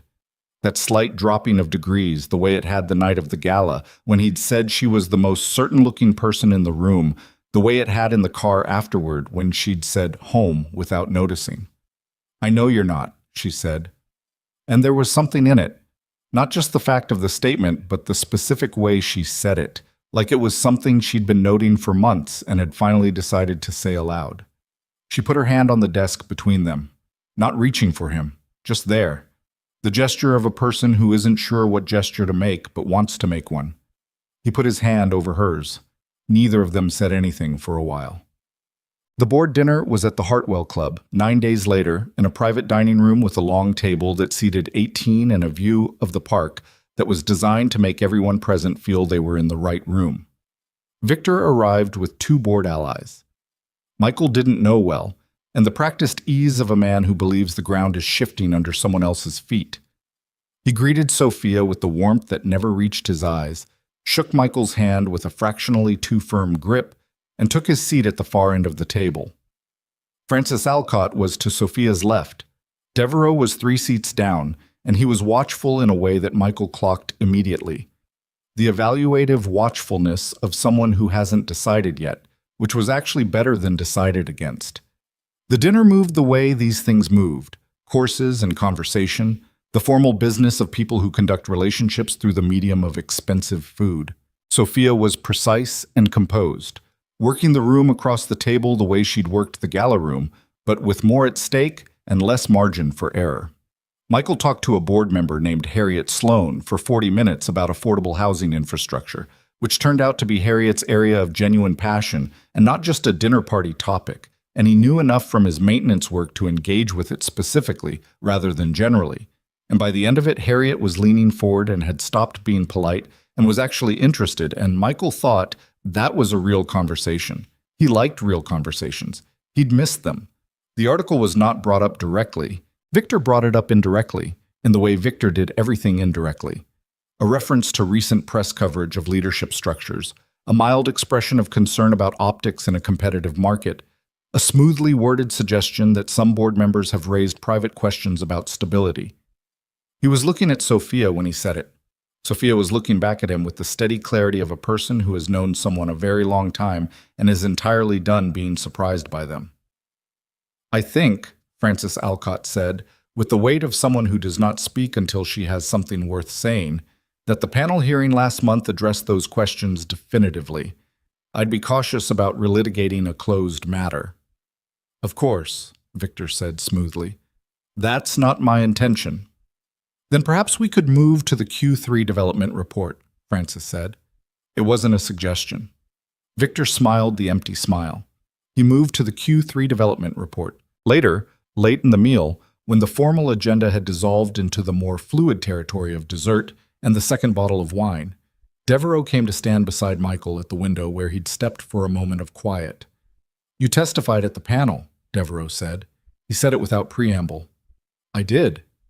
"I read the transcript." Michael looked at him. Devereaux was 60-something, with the face of a man who had made a great many calculations in his life and was comfortable with the math. He was looking out at the park, not at Michael. "What you said about what's hard to define being the real thing," Devereaux said. "I thought about that." "What did you think?" "I thought it was either very honest or very well constructed." He paused. "I've been watching the two of you tonight. The way you look at each other when the other one isn't watching." He paused again. "It's honest. I've been in this business long enough to know the difference." Michael said nothing. "Victor is my friend," Devereaux said. "We've been friends for 30 years. That doesn't make him right about everything." He picked up his wine glass. "Sophia built something worth protecting. I don't think Victor sees that. He sees something that should have been his and wasn't." He turned to look at Michael directly. "I'm going to vote with the independent directors at the annual review. I thought you should know." He moved back toward the table. Michael stood at the window for a moment, looking at the park. He thought about telling Sophia immediately.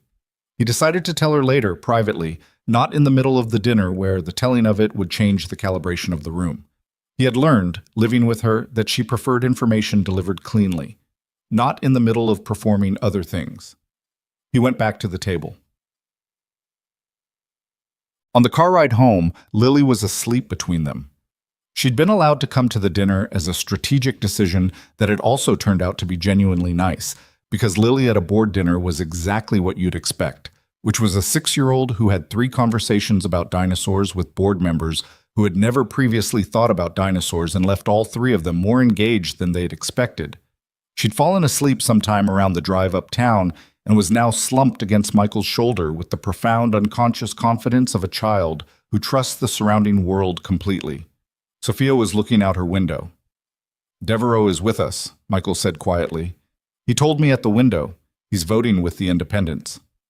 He watched her absorb it, the slight change in the set of her shoulders. "That's enough," she said. Low voice, not waking Lily.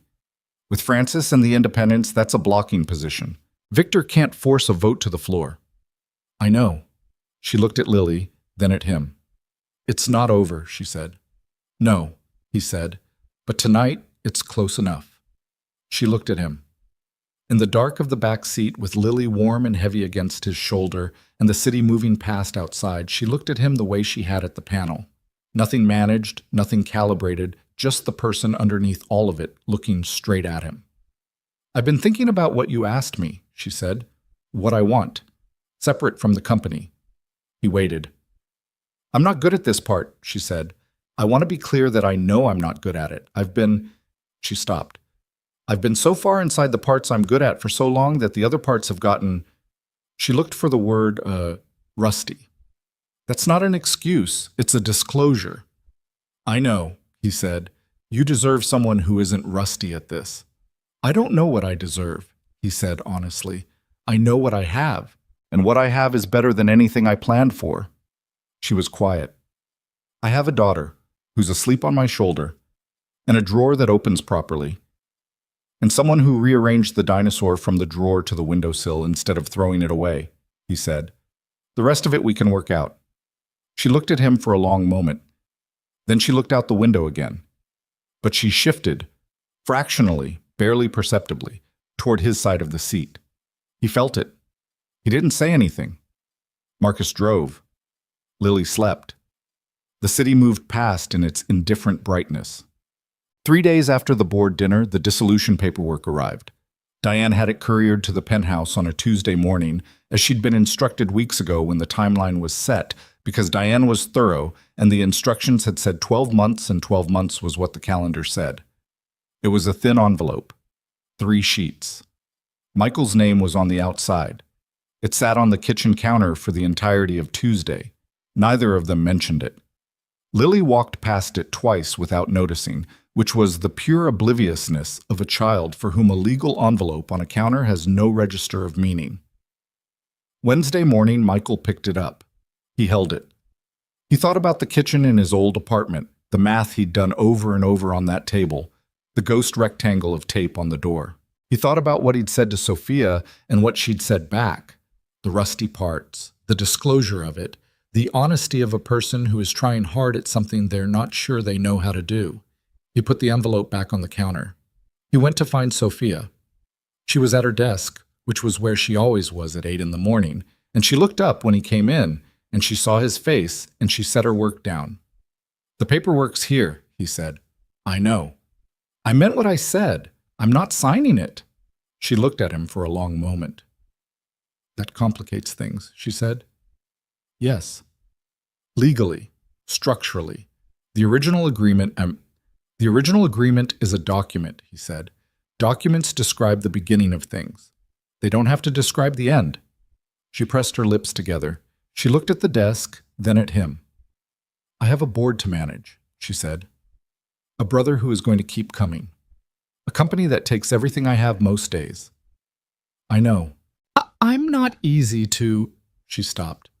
I'm not easy. I know that too. You've been in this apartment for 11 months. You know what I am. I do, he said. You're a person who woke up every morning at 5:15 and sat by the window and you didn't want anyone to see it. You're a person who answered every dinosaur question my kid ever asked her and never once made her feel like too much. You're a person who told me the truth at every turn, even when the truth was uncomfortable. And I think that's more than most people manage. He paused. You're also difficult and controlled, and you don't know what to do with kindness when someone aims it at you. That's all true, too. I'm not pretending otherwise. She looked at him. I don't know what I'm doing, she said, quietly, without the management. Neither do I, he said. I haven't known what I was doing since the first night in this apartment. I just kept showing up. She was quiet for a long time. Don't sign it yet, she said. I wasn't going to. She stopped. I need some time to be someone who can do this properly. I don't want to do it badly. Take the time, he said. I'm not in a hurry. She nodded. She looked back at her desk. He could see her trying to get back to the work, the anchor of it, the thing she knew how to hold on to. He turned to go. Michael. He stopped. Thank you, she said. For the panel, for the year, for... She looked around at the room, at the window where the plastic dinosaur stood on its sill, for not throwing anything away. He looked at her. Don't mention it, he said. He went to make breakfast. Down the hall, Lily's alarm was going off. The one she'd set herself, a recording she'd made of herself announcing, "It is time to wake up now." And also, did you know that the largest dinosaur ever discovered was in Argentina? And Michael heard it and smiled without meaning to and went to the kitchen. The envelope sat on the counter, unsigned, unmoving. The city was bright outside. The year was almost gone.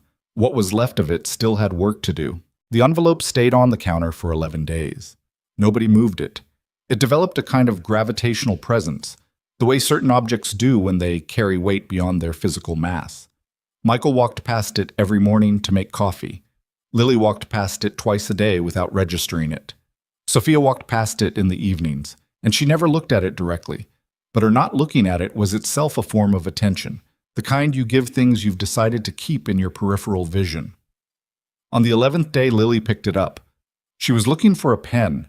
They kept pens in the ceramic jar on the counter, alongside whatever else accumulated there, which currently included a spare key, a rubber band, and a small plastic brachiosaurus she'd placed there 2 weeks ago and forgotten. And she picked up the envelope with the automatic investigation of a child sorting through a pile, looked at Michael's name on the front, and set it back down. "What's that?" she said. Michael was at the stove. He turned down the heat on the eggs. "Paperwork," he said. "What kind?" He considered how to answer that. He had thought on some level that this conversation would not happen, or would happen differently, or would wait until he had figured out how to have it. He had been thinking that for 11 days and had not figured it out, which was its own kind of answer. "The kind that decides what happens next," he said. Lily looked at the envelope again. She was quiet for a moment, which was unusual enough that Michael turned from the stove to look at her properly. "Is it about us moving out?" she said. He set down the spatula. Lily was looking at him with the directness she used when she already suspected the answer and was giving him the chance to be honest about it. She was 6, almost 7 now, her birthday 3 weeks away, and she had the specific emotional intelligence of a child who had been through enough real things that she'd developed an early radar for when adults were managing information. "Come sit down," he said. She sat at the kitchen island. He sat across from her. "The plan, when we moved in here," he said carefully, "was that we'd stay for a year. The year is almost up." Lily looked at him. "But you don't want to leave." It wasn't a question. He looked at his daughter, the small, serious face, the hair that she'd started doing herself in the morning, with results that were enthusiastic rather than accurate, the dinosaur encyclopedia that was never more than 10 feet from her at any given time. "No," he said, "I don't." "Does Sophia want us to leave?" "I don't think so, but that's a question for Sophia." Lily thought about this with the gravity she applied to large problems. "I don't want to leave either," she said. "I like it here. I like our table, and I like the window, and I like that Sophia always answers my questions even when I ask a lot of them." She paused. "My friend Celia has a stepmom, and she says it's hard sometimes. But Sophia doesn't feel hard. She feels like someone who's still figuring it out but is trying." Michael looked at his daughter for a long moment. "When did you get this smart?" he said. "I was always this smart," Lily said. "You just don't always ask me." He pulled her across the island and hugged her, and she let him, briefly and with the tolerance of a nearly 7-year-old who considers herself too old for excessive hugging but makes exceptions. "Don't sign it," she said into his shoulder. "I know, Lil. I mean it, Daddy." "I know you mean it." She pulled back and looked at him. "Tell her," she said. "You're bad at saying things sometimes, but you should tell her." He thought about every version of himself over the last year. The man who'd sat at a different kitchen table and done impossible math, who'd walked into a glass tower in a jacket with a grease stain and been offered a deal he couldn't refuse, who'd fixed a drawer runner without asking and had dinner every night with a woman who had slowly, grudgingly, imperfectly stopped being a stranger. He thought about all the things he'd pushed away and all the things that had come back anyway, soft and persistent. "I know," he said. He found her that evening in the main room, at the window, which was where she usually ended up when she had something to work through. It was late. Lily was already asleep. And the city was doing its thing outside, all that light and motion and in different scale. He came and stood beside her, not at her desk, just at the window where she was. She didn't turn. "I talked to Lily today," he said. Sophia's hands were in her lap. "I had a feeling she'd weigh in," she said. She told me I'm bad at saying things sometimes. He paused. She's right. Sophia looked out at the city. Her profile was lit from below by the ambient light of the buildings, the specific New York glow that replaced darkness with something else, something that was not quite dark and not quite bright. I spoke with Clara today, she said, about the dissolution. She walked me through what happens legally if we... She stopped. If the paperwork doesn't get filed, what does happen? We remain legally married. The contract's terms have technically expired, which means the financial provisions are settled and complete. But the marriage itself, she paused, continues until one of us actively files. I know, he said. Clara asked me what I wanted to do. What did you tell her? She turned from the window and looked at him. I told her I needed to have a conversation first, she said. He turned to face her fully. The city was behind her and the room was quiet, and the dinosaur stood on its windowsill in the dark with the same patience it had brought to every other thing this apartment had thrown at it. I'm not good at needing things, Sophia said. I want to be honest with you about that because I think you deserve honesty more than you deserve a version of me that I'm performing. I have been, she looked for the word managed internally for a very long time. And what that means practically is that I know how to run a company, and I know how to win a legal challenge, and I know how to sit in a room full of people who underestimate me and come out better than they expected. What I don't know how to do is be uncertain about someone and let them see it. You're letting me see it right now, he said. She looked at him. Yes, she said. I am. That's new. He looked at her for a long moment. He thought about what Lily had said. She feels like someone who's still figuring it out but is trying.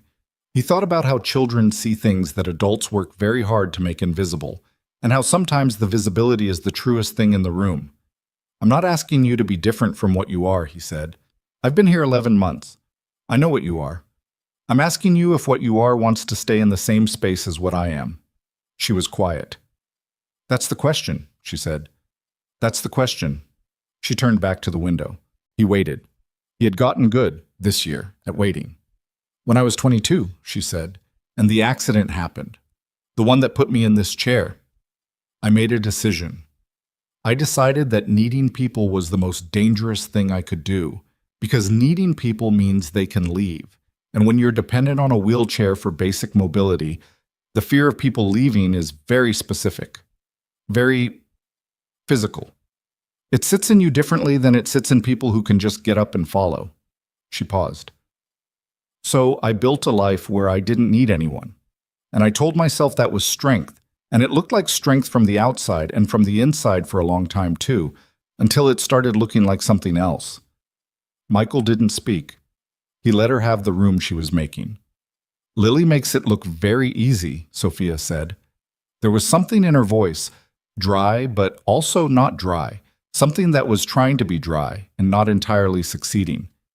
She just decided to need me, without asking, without any apparent concern that I might not be safe to need.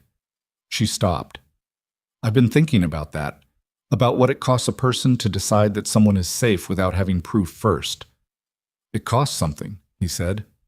Yes, but she did it anyway. She was quiet for a moment. I think I've been learning how to do that this year, watching her do it, and watching you. He looked at her profile, the careful, certain lines of her face, the person who had sat in a conference room and offered him a transaction and had no idea, and neither had he, what the transaction would become. I don't want you to sign the papers, she said. I want to be clear that I know that's not a small thing to say. It means more than logistics. It means I'm saying that what happened this year is something I want to keep. And I'm aware that I don't know very well how to keep things. I'm better at building and defending than I am at, she stopped, at just having something.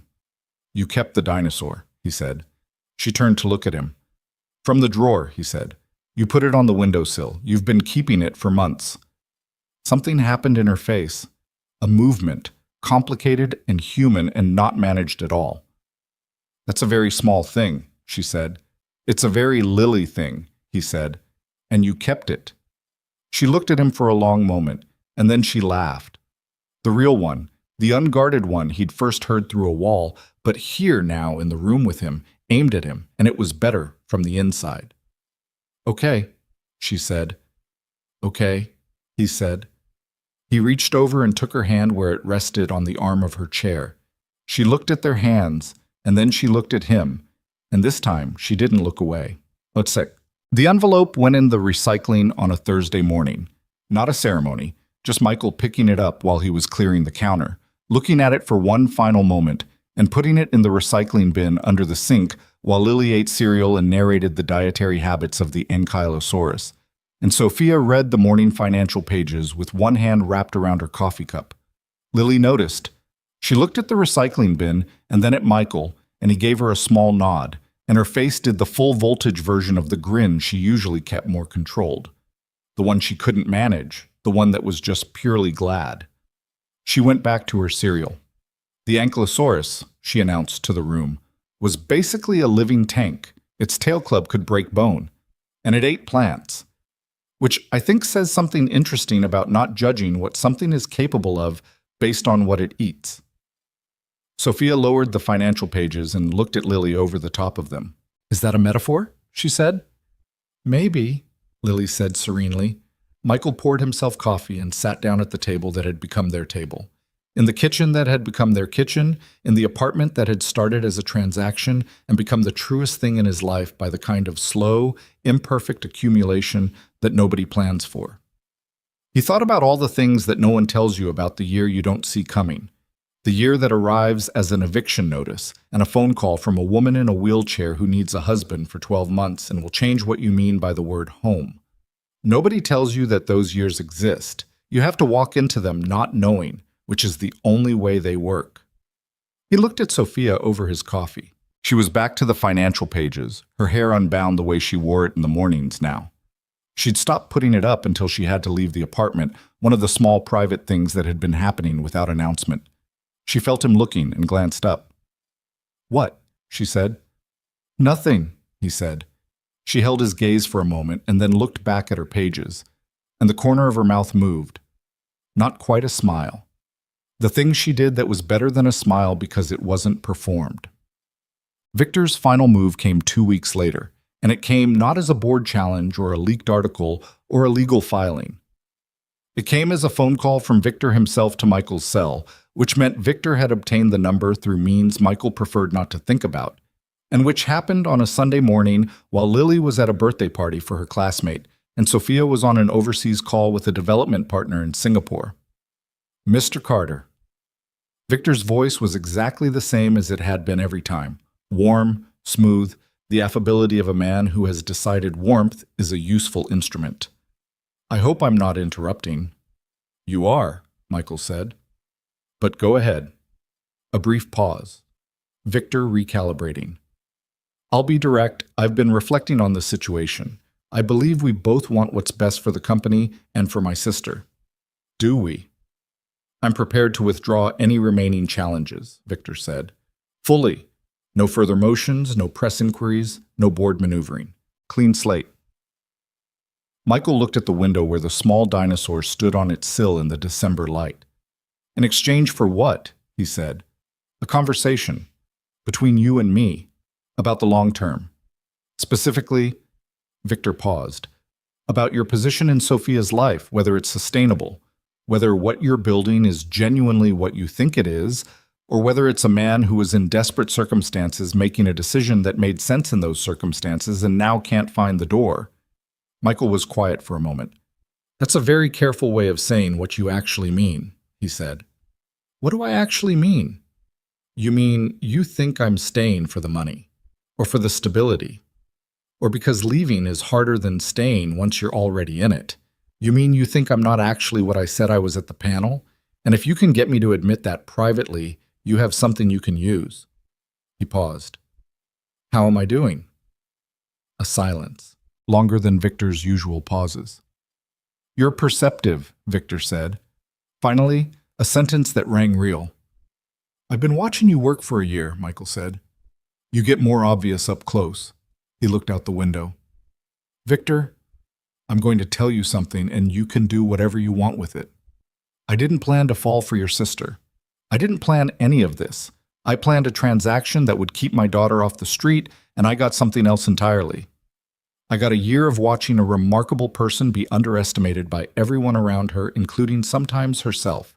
And I got a kid who decided Sophia was safe to love without asking for proof first. And both of those things changed me. So to answer your question, yes, it's sustainable. Yes, it's what I think it is. And the door, he paused. I already tried the door. I didn't sign the papers, so. The silence stretched. She's not easy, Victor said. And it was the first thing he'd said in this whole conversation across the entire year of maneuvering that had any actual feeling in it. Tired, old feeling. The feeling of a man speaking about a person he had spent decades not understanding. I know she's not easy, Michael said. I'm not interested in easy. I had a whole life of trying to keep things manageable, and it didn't make anything better. It just made everything smaller. Victor was quiet. I built something with her too, Victor said. The company, the early years. He stopped. She doesn't see it that way.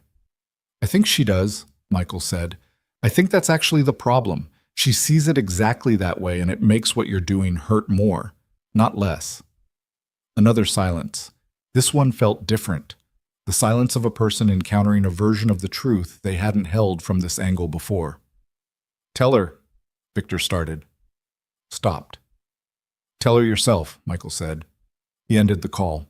He stood at the window for a moment, looking at the city that was always there, that had been there through all of it. The dinosaur stood on its sill. He picked it up, the small plastic figure, indestructible and patient, and held it for a moment, and thought about Lily putting it in the kitchen drawer as a decoration, and Sophia moving it to the windowsill without saying a word, and all the small, unchoreographed decisions that had accumulated into something neither of them had been trying to build, but had built anyway. That was the thing nobody told you about the year you don't see coming. The thing that was actually worth knowing, the thing that Michael Carter, who had sat in a different kitchen with impossible numbers and a sleeping daughter down the hall, had carried through an entire year without knowing he was carrying it. The best things you have are almost never the things you plan for. The planned things are the scaffolding. They hold the shape while you're not looking. What you end up with, if you're paying attention, if you keep showing up, if you're willing to fix the drawer even when nobody asked you to, is something that grew in the space between the structure and the actual living of it. He put the dinosaur back on the sill. Sophia came out of the call with Singapore at noon, and she looked across the room at Michael, who was making lunch, and something in his face told her a thing had happened. What? She said. Victor called me. She went very still. On your cell? Yes. What did he offered to drop everything. All of it, clean slate. She wheeled slowly into the kitchen. In exchange for what? He wanted to see if I'd tell him privately what I told the panel publicly. He was testing whether what I said in that room was real. She looked at him. What did you say? I told him it was real. He paused. I also told him to call you himself if he had something to say to you. He's your brother. Whatever it is between you two. I can't fix it, and you probably can't fix it either, but it should at least be said directly. Sophia was quiet for a long moment. He won't call, she said. Maybe not, Michael said. But maybe someday. He set the bread knife down. People change, slowly, badly, with a lot of resistance. But sometimes they do. She looked at him. He could see her turning it over. The possibility. The old injury of it. The specific calculus of a person deciding how much hope is safe to have about something. He said he built something too, Michael said. The early company. He said it like a man who has been holding something down for a long time. Sophia was very still. I know he did, she said quietly. I've always known that. Knowing it didn't change what he was doing, but I know it. He nodded. He didn't push further. Some things needed to sit before they went anywhere. Lunch, he said. She looked at him, the small shift, the degrees, and then she moved to the counter and sat on the other side of it, where she always sat, and watched him make sandwiches. Michael, she said. Yeah. Thank you for the call, for what you said to him. Don't mention it. I'm mentioning it. He looked up. She was watching him with the steady clarity that he had come to understand was her specific version of warmth. Direct, certain, undramatic. The warmth of a person who means what they say precisely because they don't say things they don't mean. You're welcome, he said. Well, Lily's birthday was a Sunday in December, 3 weeks before Christmas, and she wanted a dinosaur cake and 7 people at the party and to be allowed to give a presentation about the Mesozoic era to everyone present. Michael made the cake. It was not a professional product. The frosting was uneven, and the chocolate brachiosaurus he'd tried to sculpt out of modeling chocolate looked, as Lily helpfully noted, more like a very melted horse. But it had candles, and it was made in their kitchen, and Lily looked at it with the fond tolerance of someone who appreciates effort over execution. 7 people meant Lily's 2 best friends from school, a girl named Amara and a boy named Dev, both of whom arrived with the chaotic energy of children who had been promised cake, plus Amara's mother, Frances Alcott, who had become, improbably, something like a genuine friend to Sophia over the months since the panel, an older woman from the 3rd floor named Mrs. Kowalski, whom Lily had befriended in the elevator, and Clara Finch, who had received the invitation with what she described to Sophia as professionally appropriate bewilderment and shown up anyway with a gift wrapped in paper covered in dinosaur prints. The presentation happened. Lily had prepared slides, actual slides, on the laptop, which she had asked Michael to help her make and which were 13 pages long with images she'd sourced herself and captions that corrected several popular misconceptions. She stood beside the laptop with a ruler as a pointer and delivered it with the authority of a senior academic, and her audience of 7 gave it the attention it deserved. Frances Alcott asked 2 genuine questions. Clara Finch asked 1. Dev asked if any dinosaur could fit inside the elevator, and Lily's response to this was both precise and diplomatic. Sophia sat across the room and watched all of it. Michael watched her watching it. He watched her watch Lily field questions about the Cretaceous with complete command, watched her watch Amara and Dev chase each other around the living room furniture while the adults talked, watched her look at the room full of small, imperfect noise and life, the uneven cake, the slightly too loud birthday song that nobody sang in the same key, the ribbons from presents on the floor, the general chaos of a party that was not elegant and not planned to precision and was exactly what it was. And what was in her face was something he could identify now, after a year. He'd learned her face. He knew what it did when she was running a calculation, and what it did when she was managing something down, and what it did when she was genuinely, unexpectedly moved by something and hadn't gotten to the managing of it yet. This was the last one. She looked up and found him watching her, and she didn't look away. This, her face said, not in words. In the particular way a person looks at you when they have found something they did not expect to find and have decided, carefully and with full knowledge of the cost, to keep it.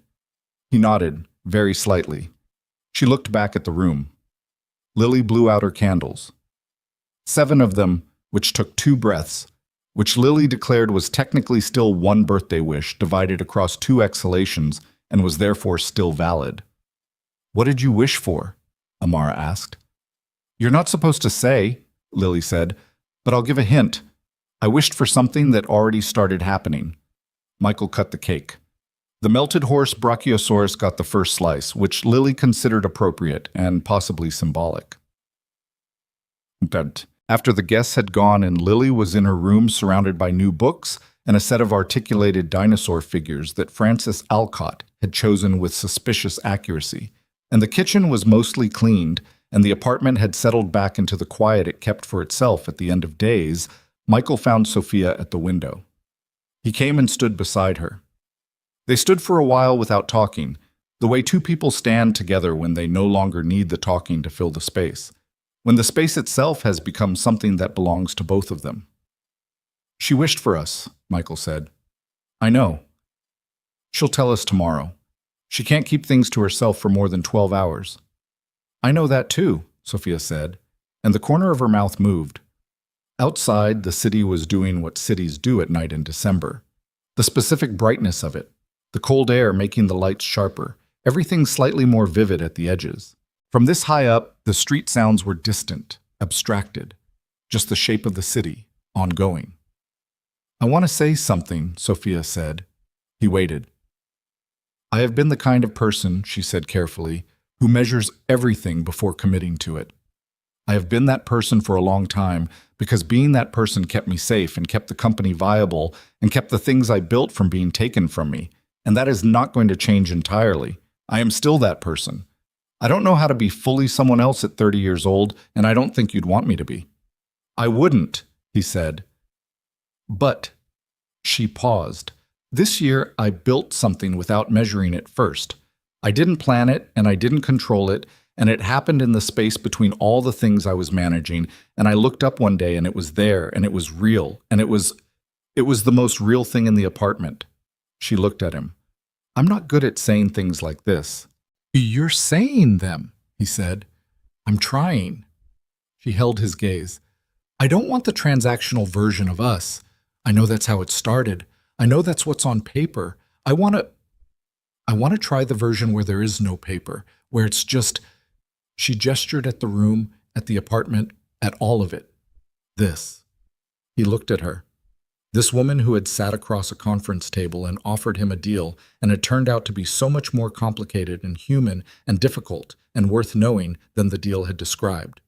This person who woke up at 5:15 and sat with the city and had answered every dinosaur question and moved a plastic figure from a drawer to a windowsill and sat in the dark beside his daughter's bed and testified before a panel with her hands flat on a table and said no to her brother and yes to the uncertainty she couldn't fully control. "It's already this," he said. She looked at him. "It's been this for a while," he said. "We were the last to know." She made a sound that was almost a laugh. Not quite. The thing adjacent to a laugh when the feeling is a little too close to the surface for the laugh to come out clean. He reached over and took her hand. She held it. Not tentatively, not like a thing she was trying, like a thing she'd decided. They stood at the window. The city was out there, all its scale and indifference and endless ongoing life, and the apartment held its quiet around them. The birthday ribbon still on the floor, the uneven cake with its 3 remaining slices, the sound of Lily in her room narrating something to her new dinosaur figures with the patient authority of a child who has never doubted that the world is full of things worth explaining. The plastic brachiosaurus stood on its sill in the window light, patient, indestructible. There is a thing that happens to people, not to all of them, not in every life, and certainly not on any schedule, where the thing they needed and the thing they chose become the same thing. It doesn't arrive the way you expect. It doesn't announce itself. It builds in the small, unremarkable moments. A drawer runner, a cup of coffee set within reach, a hand over yours in the back of a car, a child who decides you are safe to love without waiting for evidence, a woman at a window at 5 a.m. that you were never supposed to see. You do not plan for it. You cannot plan for it. The planning is always for something else. The survival, the transaction, the year that has a clock on it. And the real thing happens in the margins of the plan, in the space between what you agreed to and what you actually did. Michael Carter had walked into a glass tower with a grease stain on his cuff, and $11,000 of impossible debt, and a 6-year-old daughter who could explain the Cretaceous extinction event to a room full of adults. He had agreed to a transaction. He had fixed a drawer. He had made dinner and told the truth in a conference room and refused to sign a document, and stood at a window in December with a woman who was learning, slowly and imperfectly, how to have something without measuring it first. It was not a clean story. It had not been clean at any point. Clean is what you tell yourself you want before you find out what you actually want, which is something real enough to be complicated and present enough to be difficult and true enough that it costs you something to keep it. He was keeping it. So was she. Down the hall, Lily put down her dinosaur figures and picked up a book, because she was almost 7, and the day had been long and good and full, and the apartment was quiet in the way that good apartments are quiet. Not empty, not waiting, but resting. Complete. The city went on outside the window. The family inside it stayed.